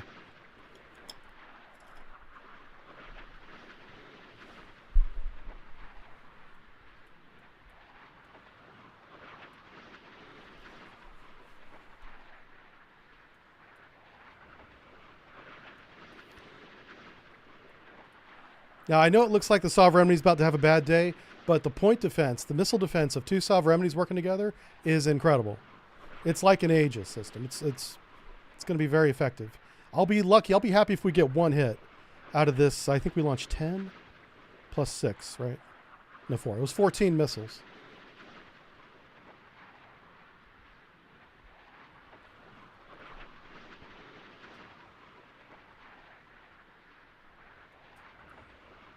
Now, I am interested to see if any of the harpoons redirect onto the other Sovereignty. They shouldn't, but they might, because they're designed to do that. They're designed to go after what they think is the best chance to get a hit, which is why you don't do this whenever they're near a shipping lane.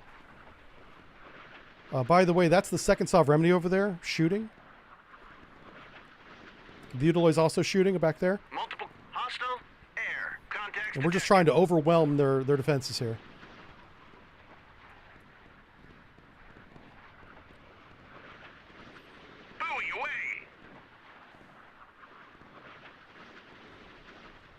Multiple hostile air contacts detected. Multiple Damn, they're really knocking them out of the skies, man.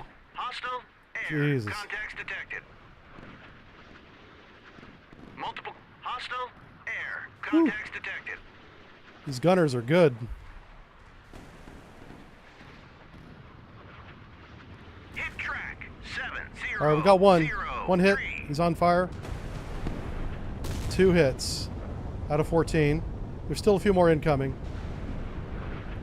3 hits. Oh, that turret's toast. Okay, secondaries, he's gone. Yep, he's already sinking. Okay, that was a successful attack. Multiple hostile air contacts detected. Just trying to see if there's any more coming. Oh yeah, there's one right here. This is the last harpoon. Multiple I'm hostile kind of hoping he'd redirect, but he didn't. detected.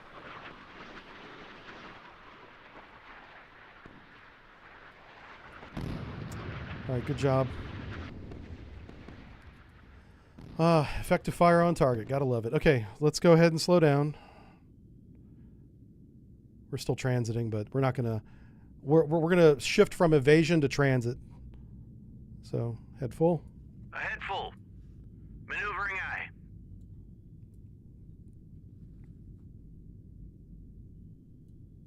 So we're going to wait till we stop cavitating.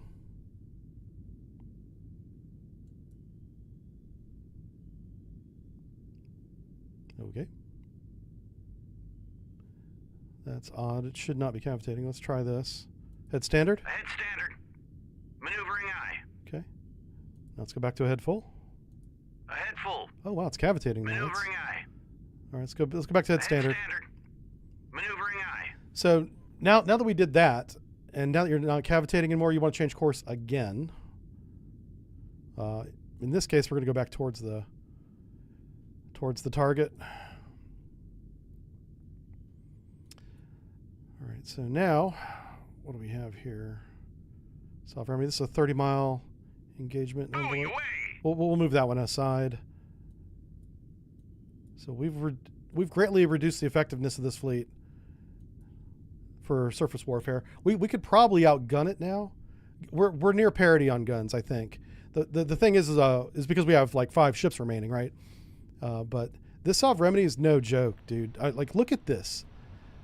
These turrets with 130 millimeter twin barrels will rip your ship apart in seconds.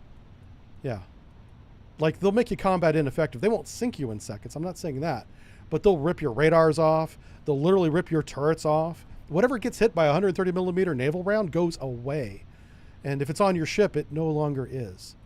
And these things shoot about one turret will shoot approximately 1 round a second. It's like 1.4, 1.2.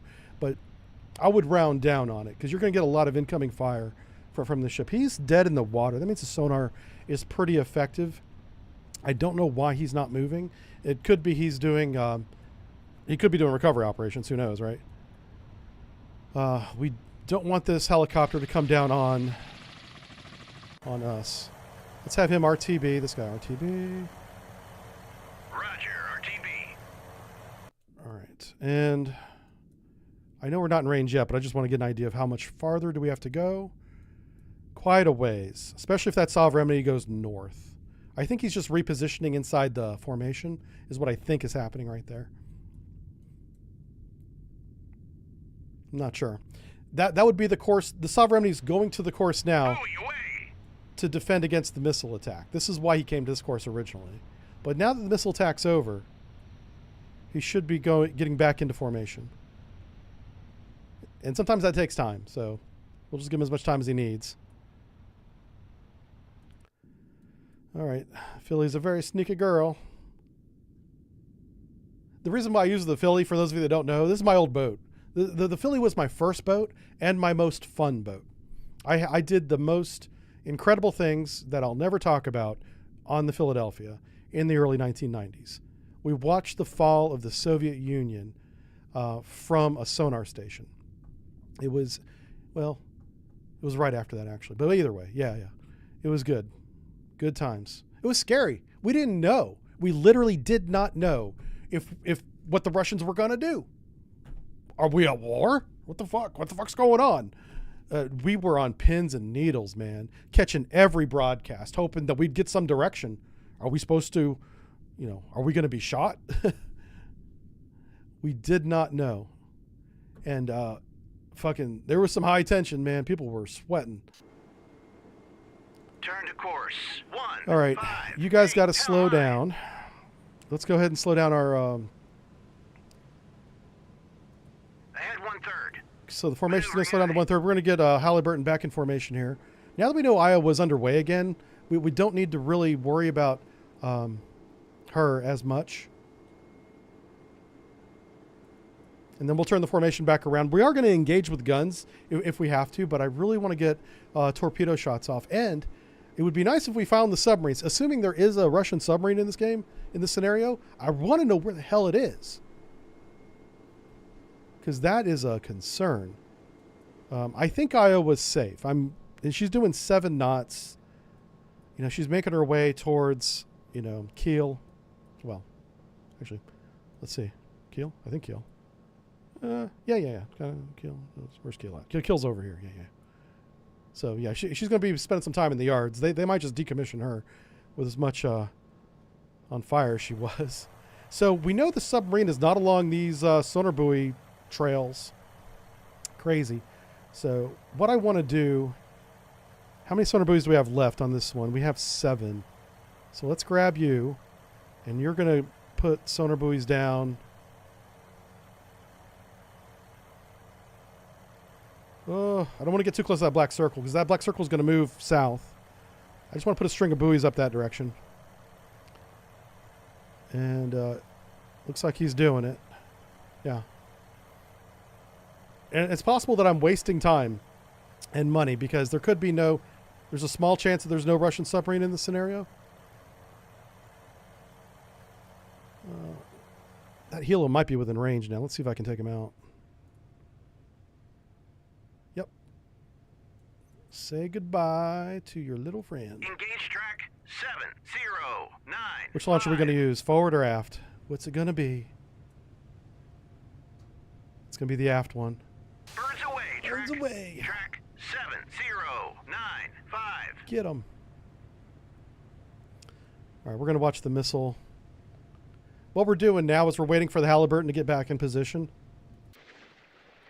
So while we're waiting, we'll watch this attack. I don't want to get too close to the missile because the volume gets really loud. So, yeah. Well, maybe we'll catch up on chat here. We have a lot of people watching, by the way. Thanks for watching me. This is me just having fun. Keep in mind, this is a video game. It's not one-to-one reality or nothing, so don't try to read into anything that I say or anything like that. We do have a Discord, though, that I encourage everybody to go join.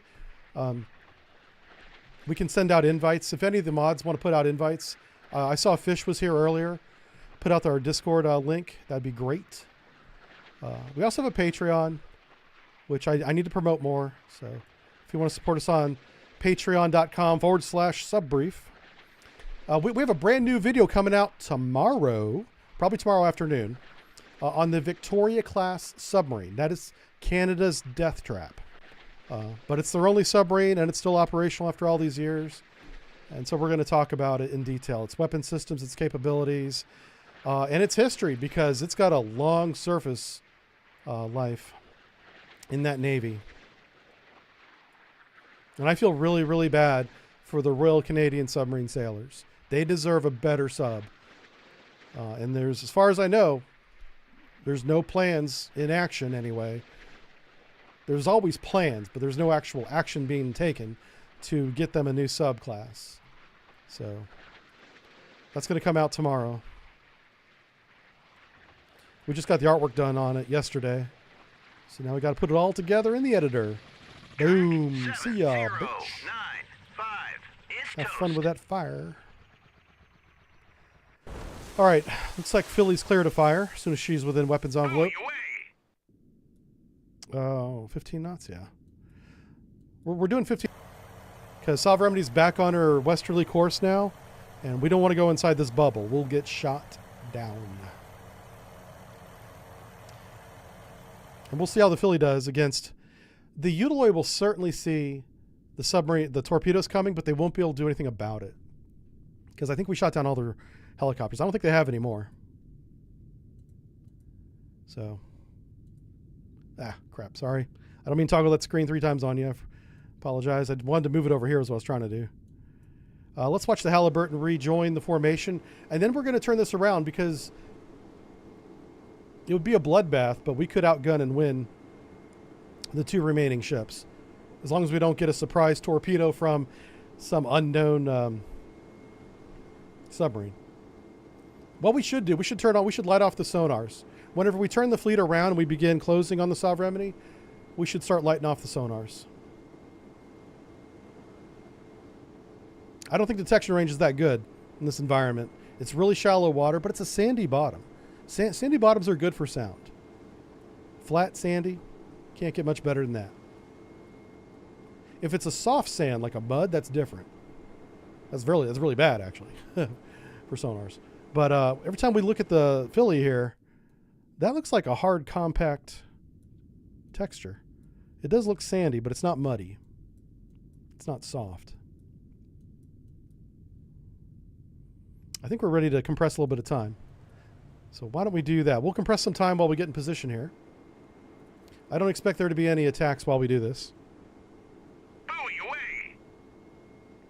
All right, so he's re-engaging. That's close enough. I don't want to collide. He's kind of on a collision course here. Yeah. Okay, we don't want to collide. Let's go ahead and rejoin the formation. That'd be disaster if we collided right now. Join formation, CDS 14, baby. Now let's go to the formation editor and give you a position. Otherwise, he doesn't know where to go in the formation. He's like, well, what do I do? I'm here and I'm very close. So I want you to get up here. There we go. Buoy away. I was worried about colliding with him. Once he's in position, I'm going to turn the whole thing around.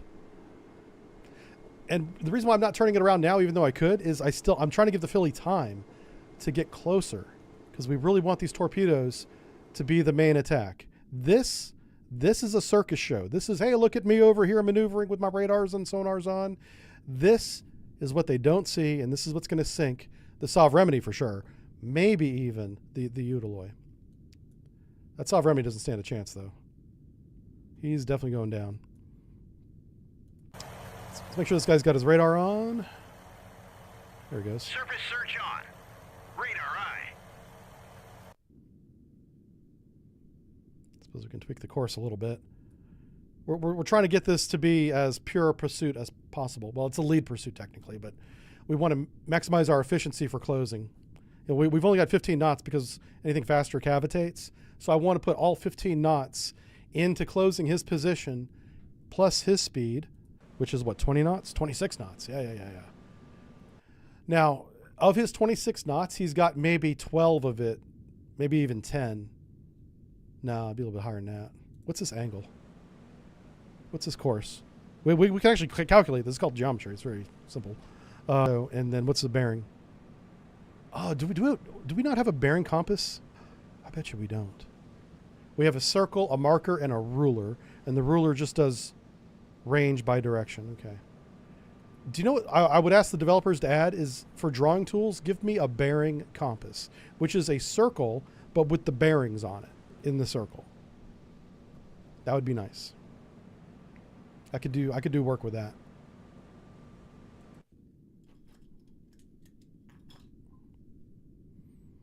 Okay, let's close here. Man, we're getting really close to that bottom. The sonar chief is getting all nervous and sweaty because he got the towed array out and he's got like 10 feet of clearance. He's like, I recommend short stay, Captain. Sorry, you probably don't even know what that means. It's fine. Trust me, he's fucking sweaty. He's not happy. Not happy at all. But we got to stay below the layer. Let's see if I can do that. Let's. So I'm laughing at what I said. I shouldn't be laughing because nobody knows what the hell I'm talking about. Make my depth 296. Oh, don't go deeper, you madman. Okay, let's go shallow. We're gonna have to go above the layer, which means we're gonna have to slow down. Make my depth 196. Dive eye. I really wanted to attack from below the layer, but we're just too close to the bottom. We're not the Parchie. Nope, we're not the halibut. We're not doing that. You see this thing in the back here? It's called a rudder. It will hit the mud and drag your whole ass down into the sand, and then you're in trouble. Good luck getting out of that. All right, I'm gonna have to slow down. Jesus, I hate this. All right, head 1/3. Head 1/3. Maneuvering eye.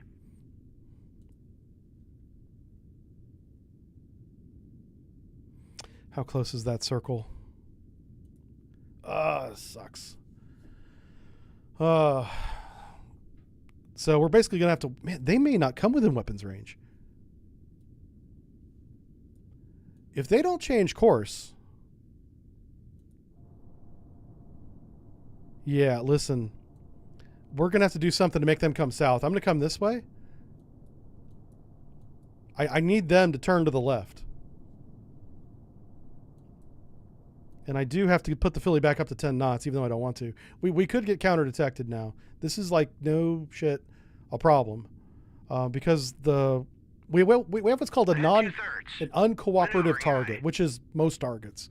Most targets are not going to be cooperative and let you shoot them. So I love the challenge. But why are they still headed west? Oh, are they after the E3? They probably are. That's so dumb. Okay, I'm going to move the E3 down to the south, and I bet you they turn south. Right into the balls of the Philly. Philly about to have some fun with a PH. All right, you're out of sonar buoys, aren't you? Yeah. Roger. Turn 218. So this guy's maintaining surface radar contact with them, and we're just going to wait and see what the Submarine does here. That's really who I'm interested in. If I can sink the Submarine with a torpedo, we could easily outgun the Utaloy.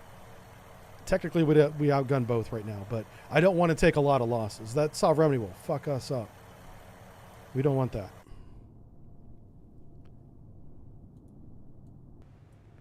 And the whole fleet's maneuvering. Let's go ahead and compress a little bit of time, because everybody's in transit mode right now. There's not a whole lot of action going on, so I don't want to waste your time. I do appreciate you guys hanging out with me today. This is fun. I love doing this game. A lot of good memories and a few bad ones. Yeah, a few bad ones.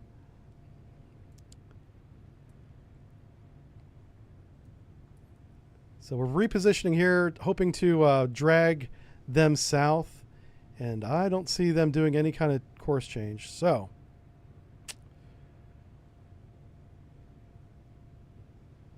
Philly's at 10 knots. Philly will get within weapons range of the Submarine. Faux show.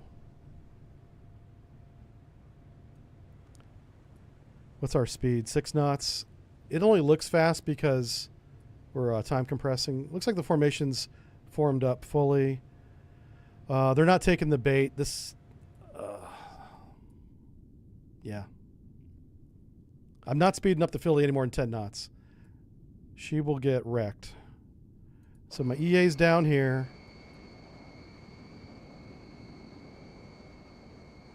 I don't want to get in a stern chase with the Utaloy.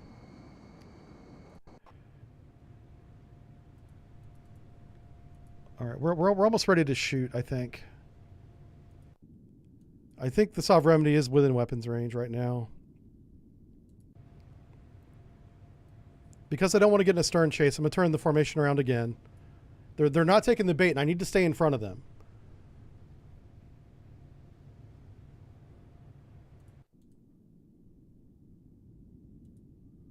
Yeah. So what the Submarine is going to do is turn northeast after it detects the torpedo and haul ass that direction. So what I need to do is measure this distance. Check fire. 2. Okay. So how fast? 26 nautical miles an hour. 4 nautical miles. It's going to be like 10 minutes. It's going to be less than that. 5 minutes. Yeah. So she's going to have like 5 minutes to get outside the weapons envelope. And with decoys, she might do it. So I'm going to wait. We have to account for the weapon going into re-attack, which is going to burn time and fuel, allowing the Submarine time to get outside weapons range. So I want him a little bit closer before I shoot, is what it comes down to. Now, to do some math, you want to have, let's see, 26. So 26,000 yards in 30 minutes. I'm trying to decide how close do I want them to be. So if I want them 15 nautical miles away whenever I shoot, that means they could do 10,000 yards in 15 minutes. Can the weapon get to 15 nautical miles in 15 minutes? Yes, of course it can. Okay, so we're gonna shoot whenever they're at 15,000 yards away. That's only 7 nautical miles, 7.5. That's really fucking close. So we may not wait for them to get that close. What I'm trying to do is make sure the weapon hits without being hit. Yeah. Okay, we're at 10 knots. We can shoot at 10. I don't like shooting at 10. I really don't need the wire on this shot. So I think what we're going to do is we're going to shoot at 10, cut the wire, and covert evade. All right, what's range? Range to get close to 13. So his counterfire, he has the, does he have that RUR? I'm making sure he doesn't have the ASROC, the Russian version of the ASROC. He just has the RBU, which is very short range. Set 65, which is not even, it's like a wake homing. Oh, it's electric. It's anti-submarine. What's the range of this? Yeah, it's like 8 nautical miles. It's nothing. Yeah. Okay. Yeah, we are about to, oh, this is going to be so good. We about to fuck them up. Salvo 2. 13 nautical miles. Okay, check fire. We're going to wait a little bit longer. We're going to go ahead and compress some time. We're going to let him get further into our little trap. And let's go ahead and speed up our fleet here. Get them up to a head standard. Because they made it. Ahead standard. So I want them already having some Maneuvering speed eye. in case that does happen. All right, we're going to compress some time here. They're already within weapons envelope. I'm confident I'd get a hit on the Submarine. If we wait a few more minutes like we're doing, we can probably get both. And I'm getting greedy at this point. But if we can hammer both at once, that would make this so much simpler.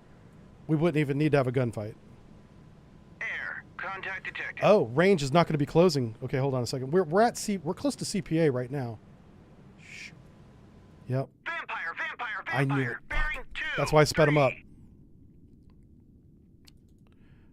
Okay, let's go ahead and shoot Salvo 2. I waited too long. It's my fault. Engage. Birds away. Track 7130.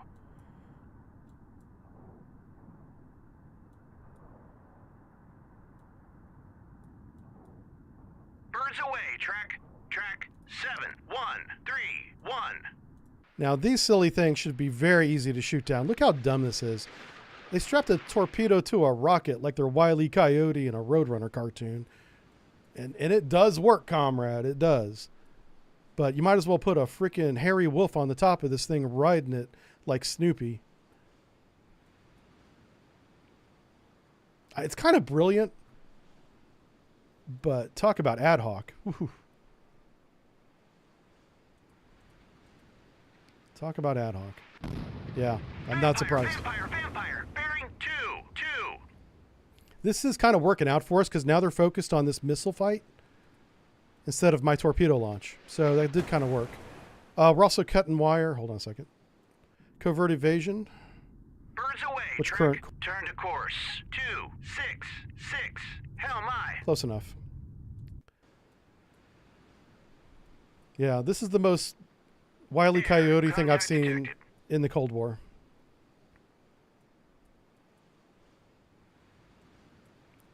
I really, really don't like it. But it was real. They used it.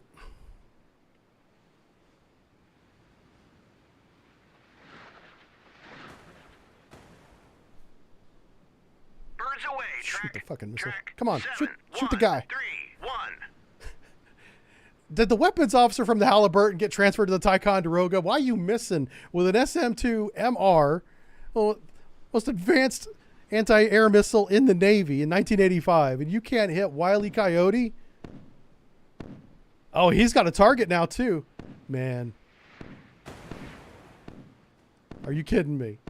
Birds away. Track That's 7, 4 1, misses, 3, by the way. 1. That's 5. You know what? At this point, I'm rooting for this. I'm rooting for this missile to hit you now because you deserve it. You cannot shoot 4. We're shooting 6. This missiles 5 and 6 are coming right now. There goes 5. That was 6. Oh my God. Fine. Birds away. Track Hit the 7, Ticonderoga 1, and 3, sink it just 1. because it would be funny. Oh my God. Birds away. I think that was 7 and 8 right there. 7, 1, 3, 1. This is like a magic missile. They're not even getting close. Like, I understand missing, but they're going way overhead. Oh, this one's going to be close. Okay, that one hit. Vampire. Bearing Good 2, Lord. 1. It was like 10 missiles to shoot down that one. I don't know what to tell you, folks. All right, that's realistic. I believe that. 7. Track 7, 1, 3, 4. Oh, there comes a couple more. Yeah, so we got to within SN-14 Bravo range. 4. I didn't even really worry about it. I mean, I thought about it at the last second, but it was already too late. Because these missiles are so big. The radar signature of this thing is so big. 7, 1, 3, It's like shooting down a 5. bomber. So. And the SM-2 missile, this missile right here is badass. It's super accurate. We still use this missile today. Granted, it's been through upgrades and all that, but we still use it. Air, contact detected. Vampire, vampire, vampire. Bearing 2-1. Now, who was that? Bearing 2-1. They must be talking about this one. Oh, no, he shot again. Jesus. How many more has he got? That was booster separation you saw right there. He should have 8 total. And maybe this one's number 8. Are you kidding me? Uh-oh. Well, we got a leaker. Why are you guys not shooting him? Do we not have any more missiles? What the fuck? Are we really out of the long-range SM2s? We are. We're Winchester on those. Holy crap. This is going to be a close fight. We have short-range air defense, which is actually more accurate, so that's good.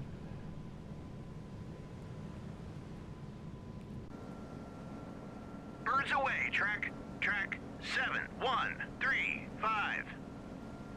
Yeah, I'm going to manually put 2. Oh, for those of you that are just joining us, welcome to the USS Short Beach. Little brother of the Long Beach. I know everyone just did a double take. Like, what the hell's that?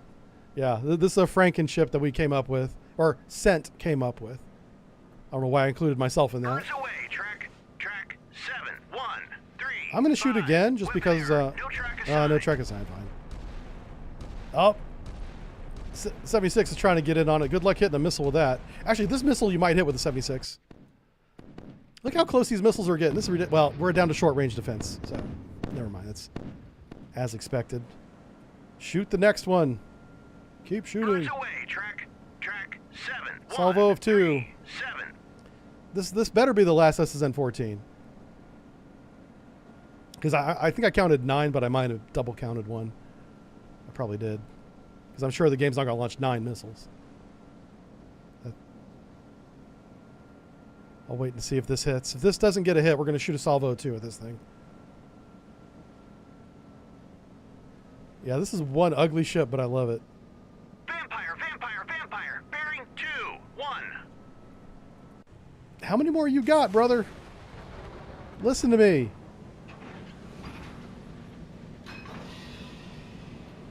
Okay.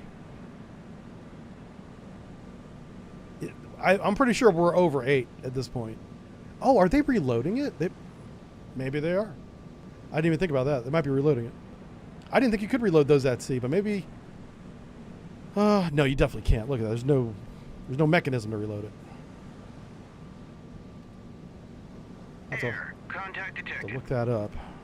I'll look that up later. I'm more interested in surviving this attack. We do have a torpedo attack underway. Torpedoes to get there. But we really got to survive this in the meantime.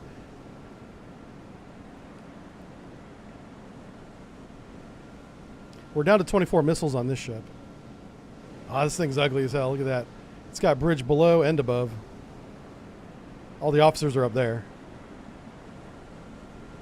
With their little gloved hands waving like it's a parade, you know. Birds away. Track 7, 1, 3, 8. The Halliburton still has some medium-range missiles, it looks like. I'm just going to back up the Halliburton in case she misses. Oh, she's getting ready. She might fire without me telling her to, because she's within weapons range now. All right, got 2 missiles on this one. A 2-to-1 ratio is a good default. Oh, yeah, no, she's going to shoot anyway. I didn't even have to say anything. That's awesome. This is a very accurate missile. This should get a hit. I have so much confidence in this missile, I'm not even going to tell him to shoot again. Well, he shot again anyway. Track 7, 1, Got him. 3, That's that explosion right there. All right, let's see. I know that if they shoot another wave, then we're definitely over 8. And they are reloading somehow. 9.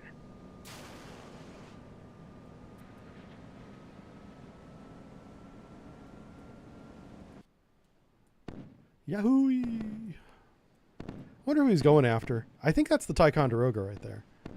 Which would make sense. He would have the largest radar return from this perspective. I'm just checking the weapons range for the guns. I think their 130 can outrange us, yeah.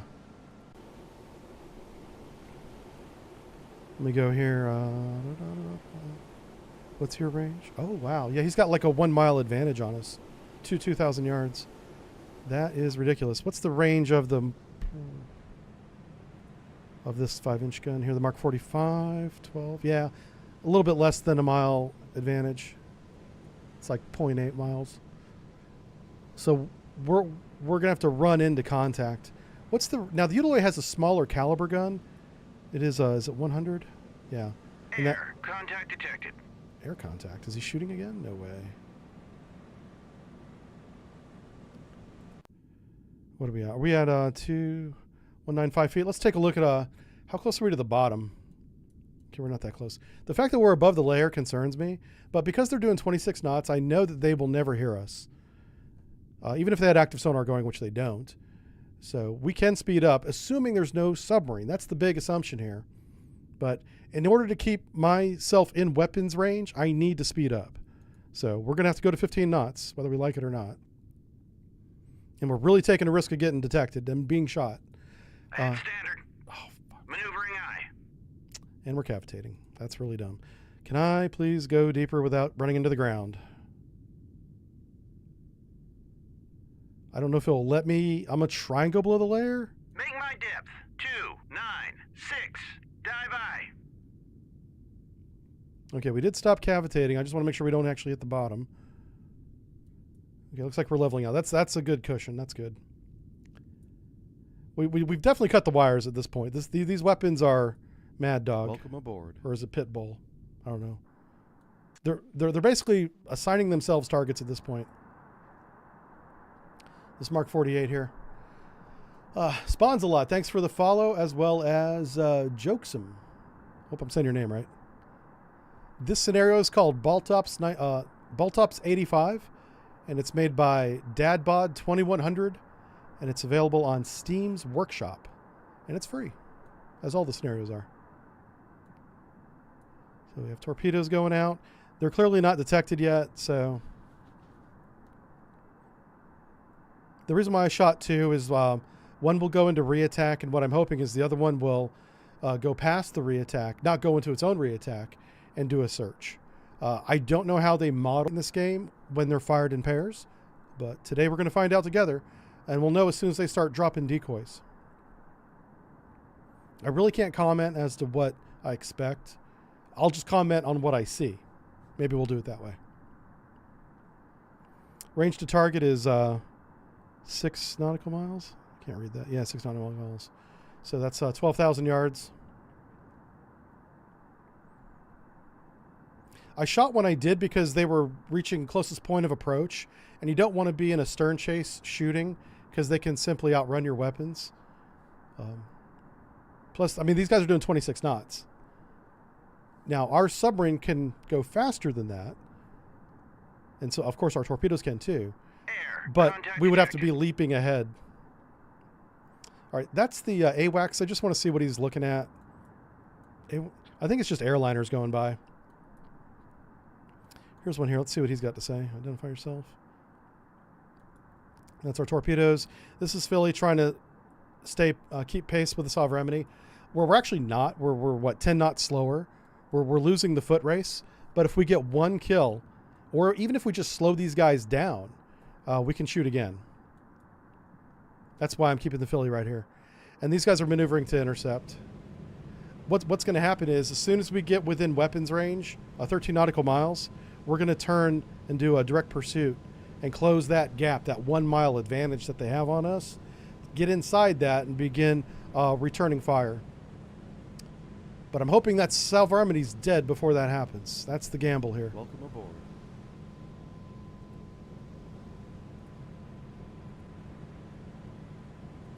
We're cleaning up the map a little bit. We got a lot of junk on here we don't need.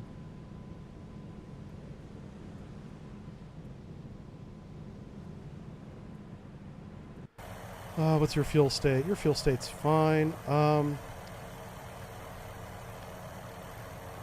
really doesn't matter, but I want to do something like that.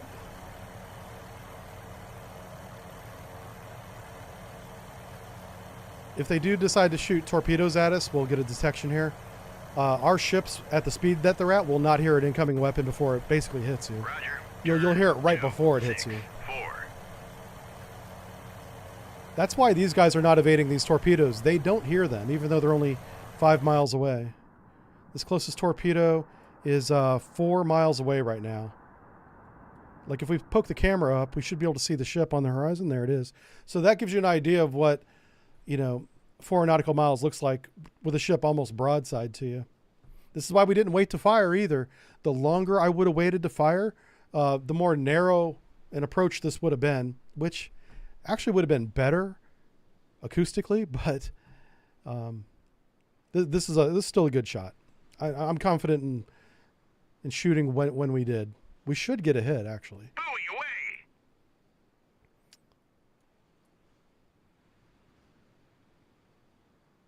I'm going to move this circle. Yeah, right about there. So when the Submarine gets to this episode, I'm not 100% on that, but I know for sure that these guns, and they will tear us up. I'm really not looking forward to a gunfight with this thing, but it's going to be close. I think it's all going to change whenever he goes into torpedo evasion, which he should do at some point. Like his range now is 3 miles. That's 6,000 yards.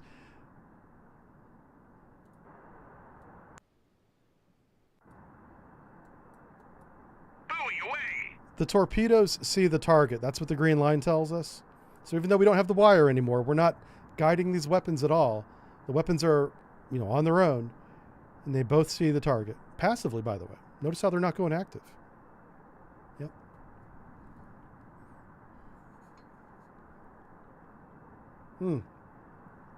I see that people are having buffering issues. Sorry about that.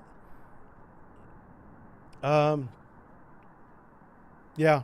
It looks like our internet went up and down. So you may have to refresh your browser.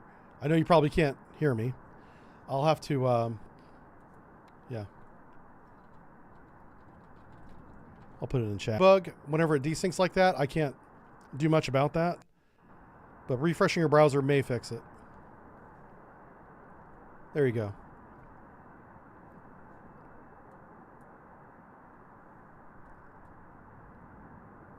Yeah, I may pick a different streaming software if this can. I'm kind of curious as to what detection range is going to be at this point. I'm surprised it's this close. Thank you for letting me know. Yeah, this is odd. Yeah, this is odd. It's a very odd bug.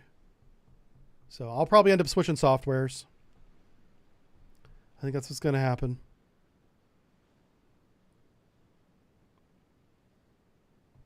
Air. Contact detected. Okay, so we have air contact somewhere. If you would go to YouTube. Okay, boy, they can't hear me.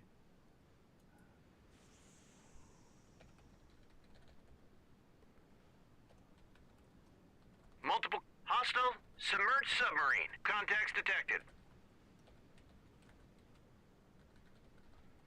Okay, so they just counterfired on us.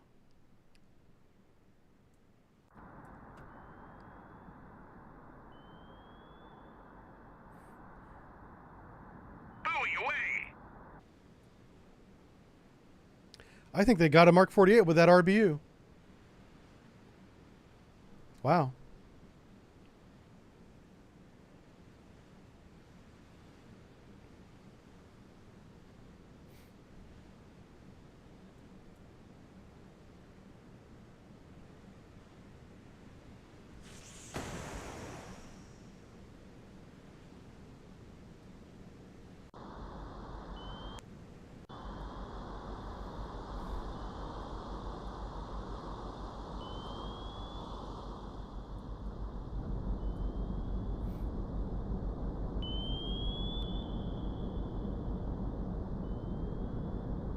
Hit track 7002 on station.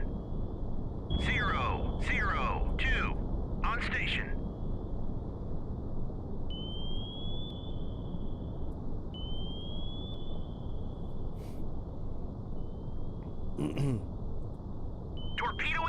Torpedo in the water. Bearing.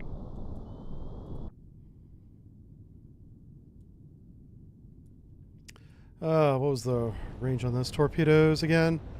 Oh, you way. There it is. Yeah, 800 miles. Yeah, he's fine.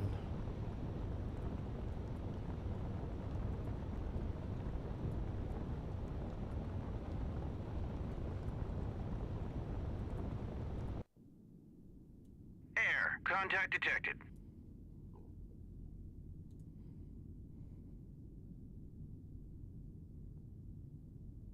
So we're going to come down to ahead 1/3. Ahead 1/3. Maneuvering aye.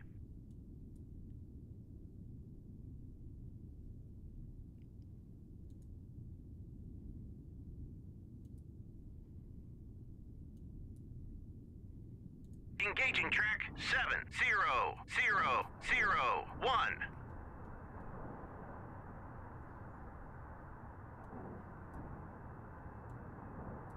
Okay. All right, we're going to cut the wire.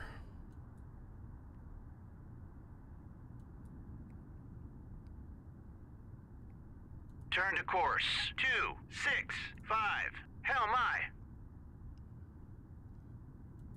Ahead standard. Maneuvering aye.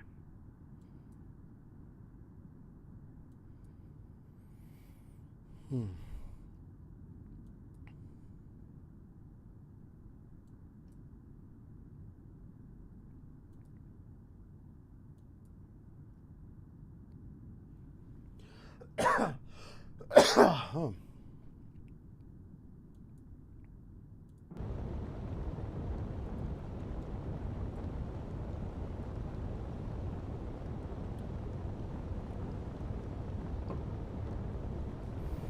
All right, the entry room should be flooded by now. There she goes. Yep.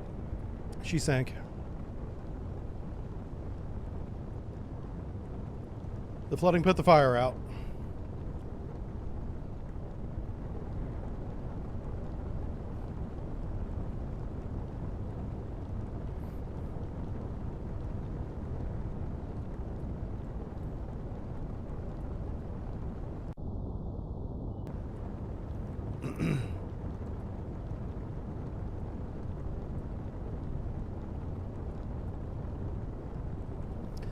Okay, so for you,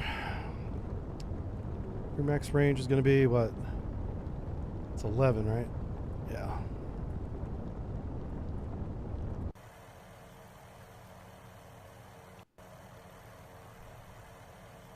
So we're going to bring Roger, RTB.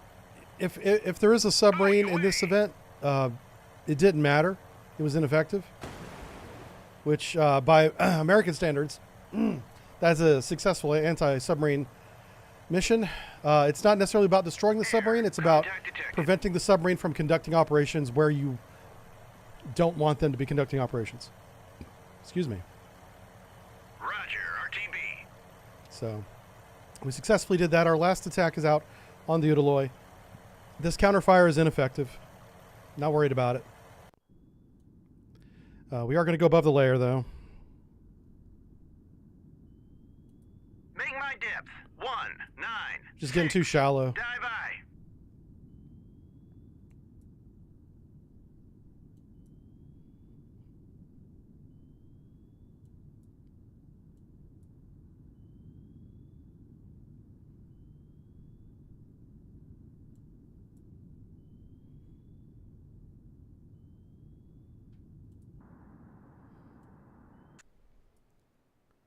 So that looks like, where's it at? It should be off to the right.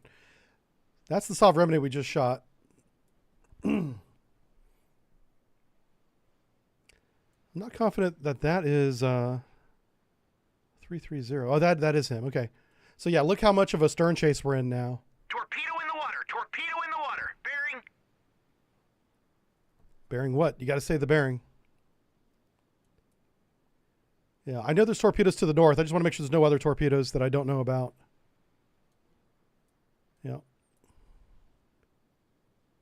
Okay, I think we're going to go ahead and compress time here.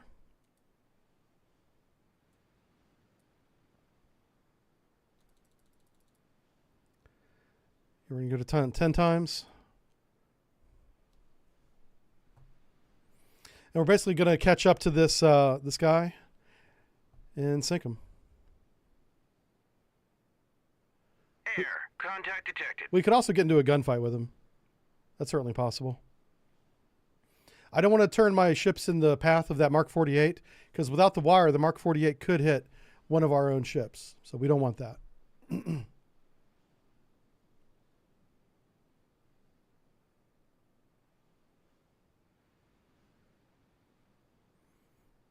Yeah, I think the audio bug that you guys are experiencing is on my end. So I'm going to have to look at my software and probably make a change. Yeah, this is a brand new bug. Air, contact detected.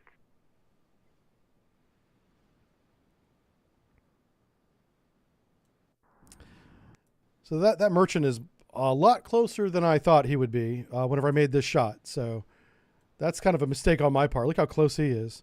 We are kind of lucky that torpedoes without a wire did not go after him. Now, there's lots of reasons why they wouldn't. I'm not going to go into those. But I'm glad they didn't. Yeah, and once this torpedo, or once this Utiloy goes into torpedo evasion, I think we maneuver to close.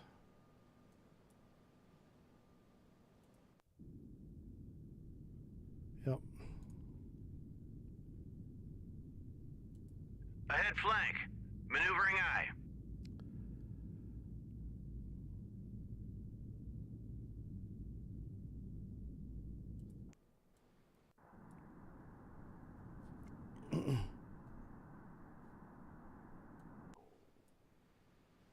Anyway, so I do apologize for the audio bug.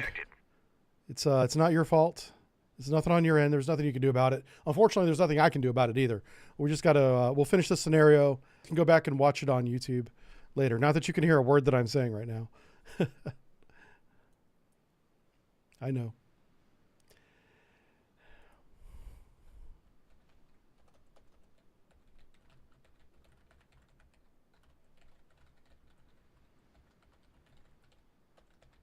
Air, contact detected.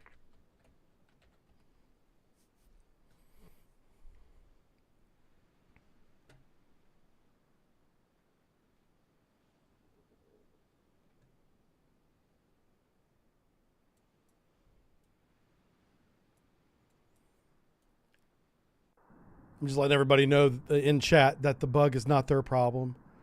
It is 100% my problem. Air, contact detected.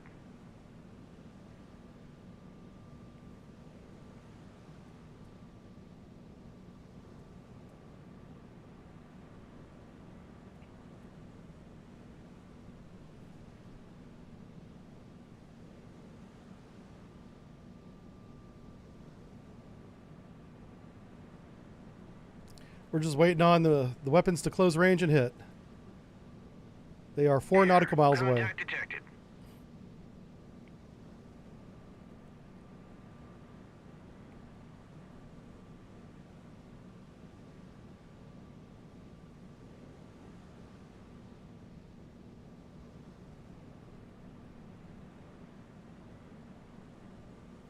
This is why you don't want to be shooting from behind a target, is it really slows down the engagement significantly.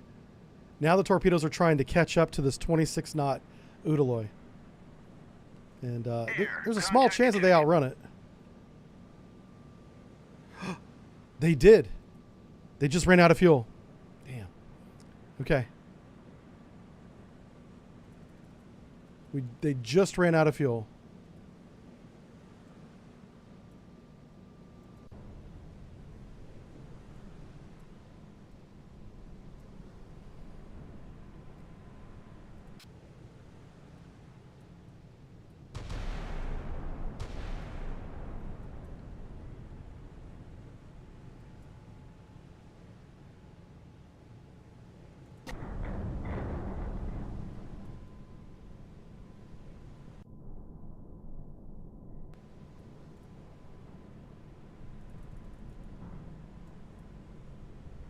Turn to course.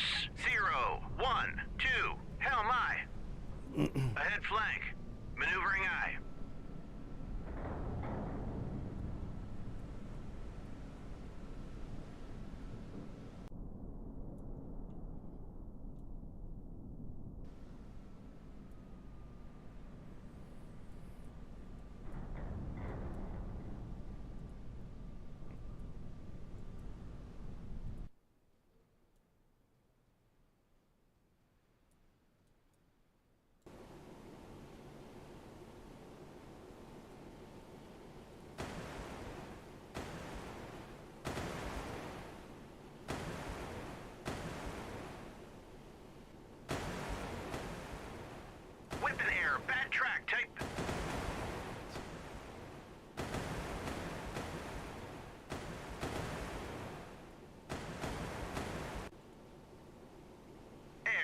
contact detected.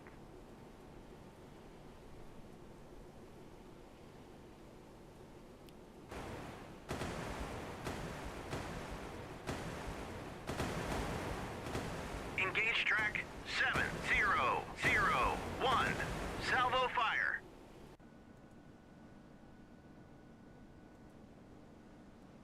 We're hit.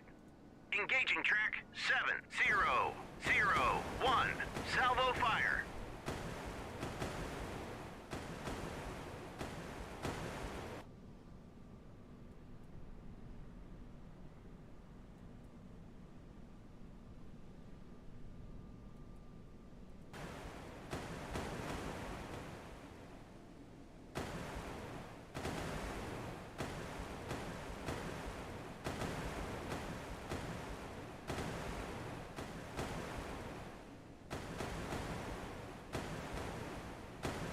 Engaging track 7001. Salvo fire.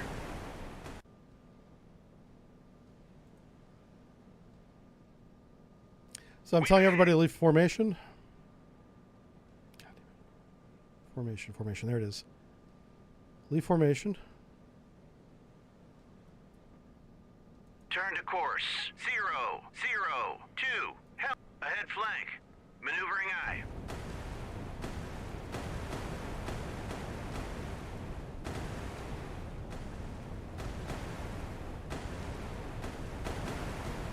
Hit track 700. Engaging track 7001. Salvo fire.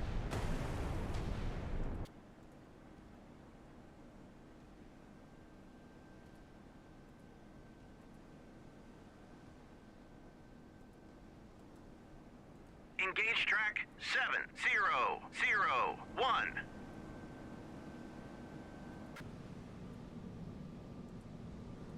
Ahead flank.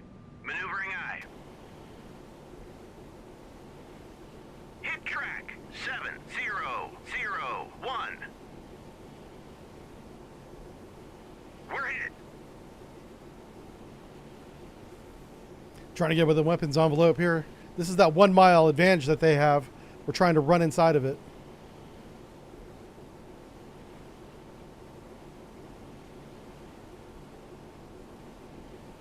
Air. Contact detected. We're hit.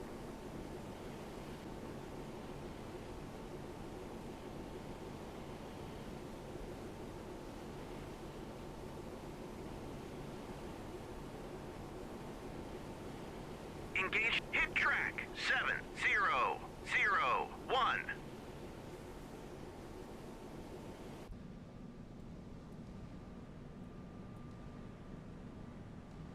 We've been hit.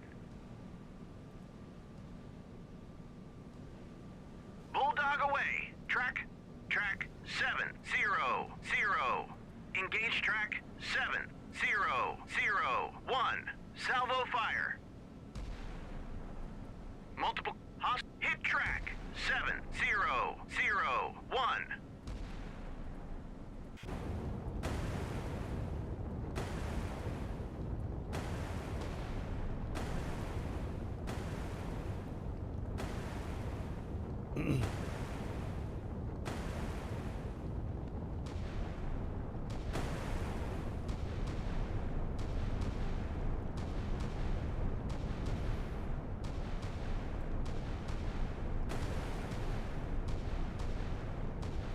Bulldog away. Track 7001.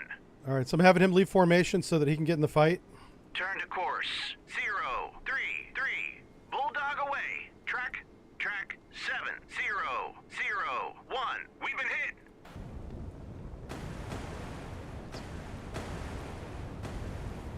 Bulldog away. Track 7001. Multiple hostile air contacts detected. Bulldog away. Track 7001. Multiple hostile air contacts. I love this ship so much. Hostile It's air so ugly. contacts detected. Air But she's contact going in for the detected. kill. Multiple hostile air contacts detected. Multiple Hit track 7001. Multiple hostile air contacts detected.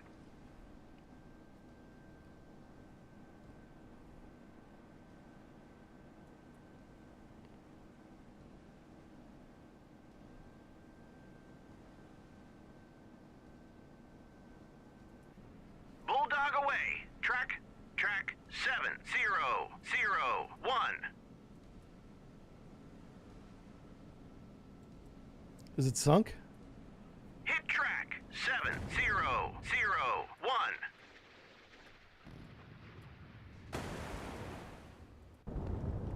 Lord. Bulldog away. Yeah, the poor ship is having a bad day. 7001. But she's put up a good fight. Got to give her that. Bulldog away. Track 7001. It's a shame she outran my torpedoes. This could have been over a while ago had she not done that. Uh-oh. Okay. Hit track 7001.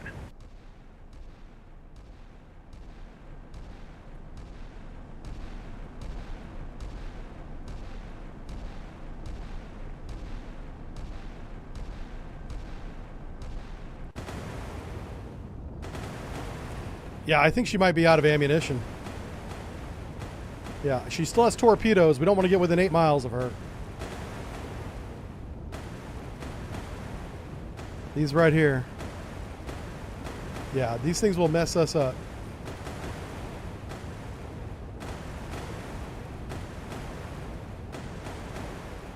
Hit track 7001. Ooh. We might actually have torpedoes in the water right now.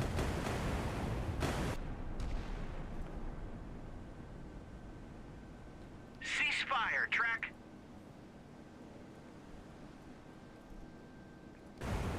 All right, she's sunk. But I wouldn't be surprised if she has torpedoes coming at us. So we are going to go weapons tight. And as a formation, we're going to come over here. 01. Turn to course 248. Helm turn to course 252. Helm aye. Ooh, she may not have any speed.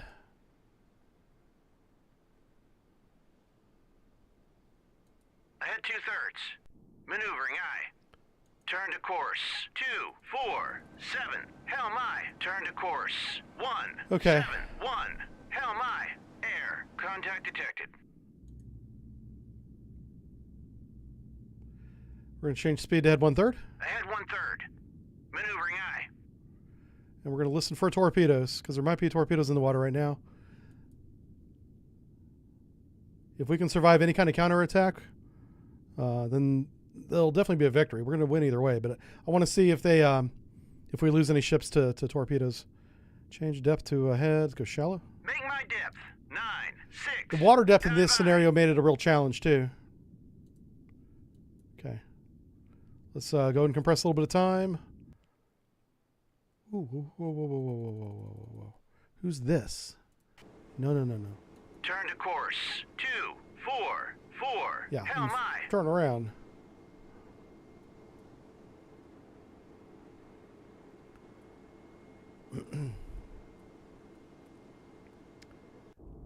Yeah, I don't see any torpedoes, but we're going to give them a few more minutes. The torpedoes are very short range. But yeah, and we don't have any contacts in that. Okay, cool. So really good scenario by DadBod2100. He made this scenario, and it's very well done. And notice how it doesn't have 100 units in it. It's got two very small surface section groups that are very paired together, very well paired together. And the only advantage we had is we had our submarine, and they did not. There might be a submarine in this scenario. I thought there was one. I expected one. We just never saw it. So there's probably some randomness to it, which I love. And so we definitely had the advantage because we had a submarine and they did not. And as you saw, we took out one of their sovereigns with a torpedo attack. and the other Sov Remedy we took out with a harpoon attack, and then the Utiloid we took out with a gun attack, but you saw how costly that was. And it's much more deadly whenever you go against a Sov Remedy. Sov Remedy has twice the guns, and they're bigger than the Utiloid has. And they're longer range, too. So it's a hell of a fight. Don't want to get in a gunfight with a Sov Remedy ever, if you can avoid it. All right, really good scenario. Thanks for watching. Again, I apologize for the audio bugs. Nothing I can do about that. Right now, I'm going to start working on fixing it, though, today. So we'll see you next Wednesday. Thanks for watching, everybody. Bye. Take care. Have a good one. Ciao. Sayonara.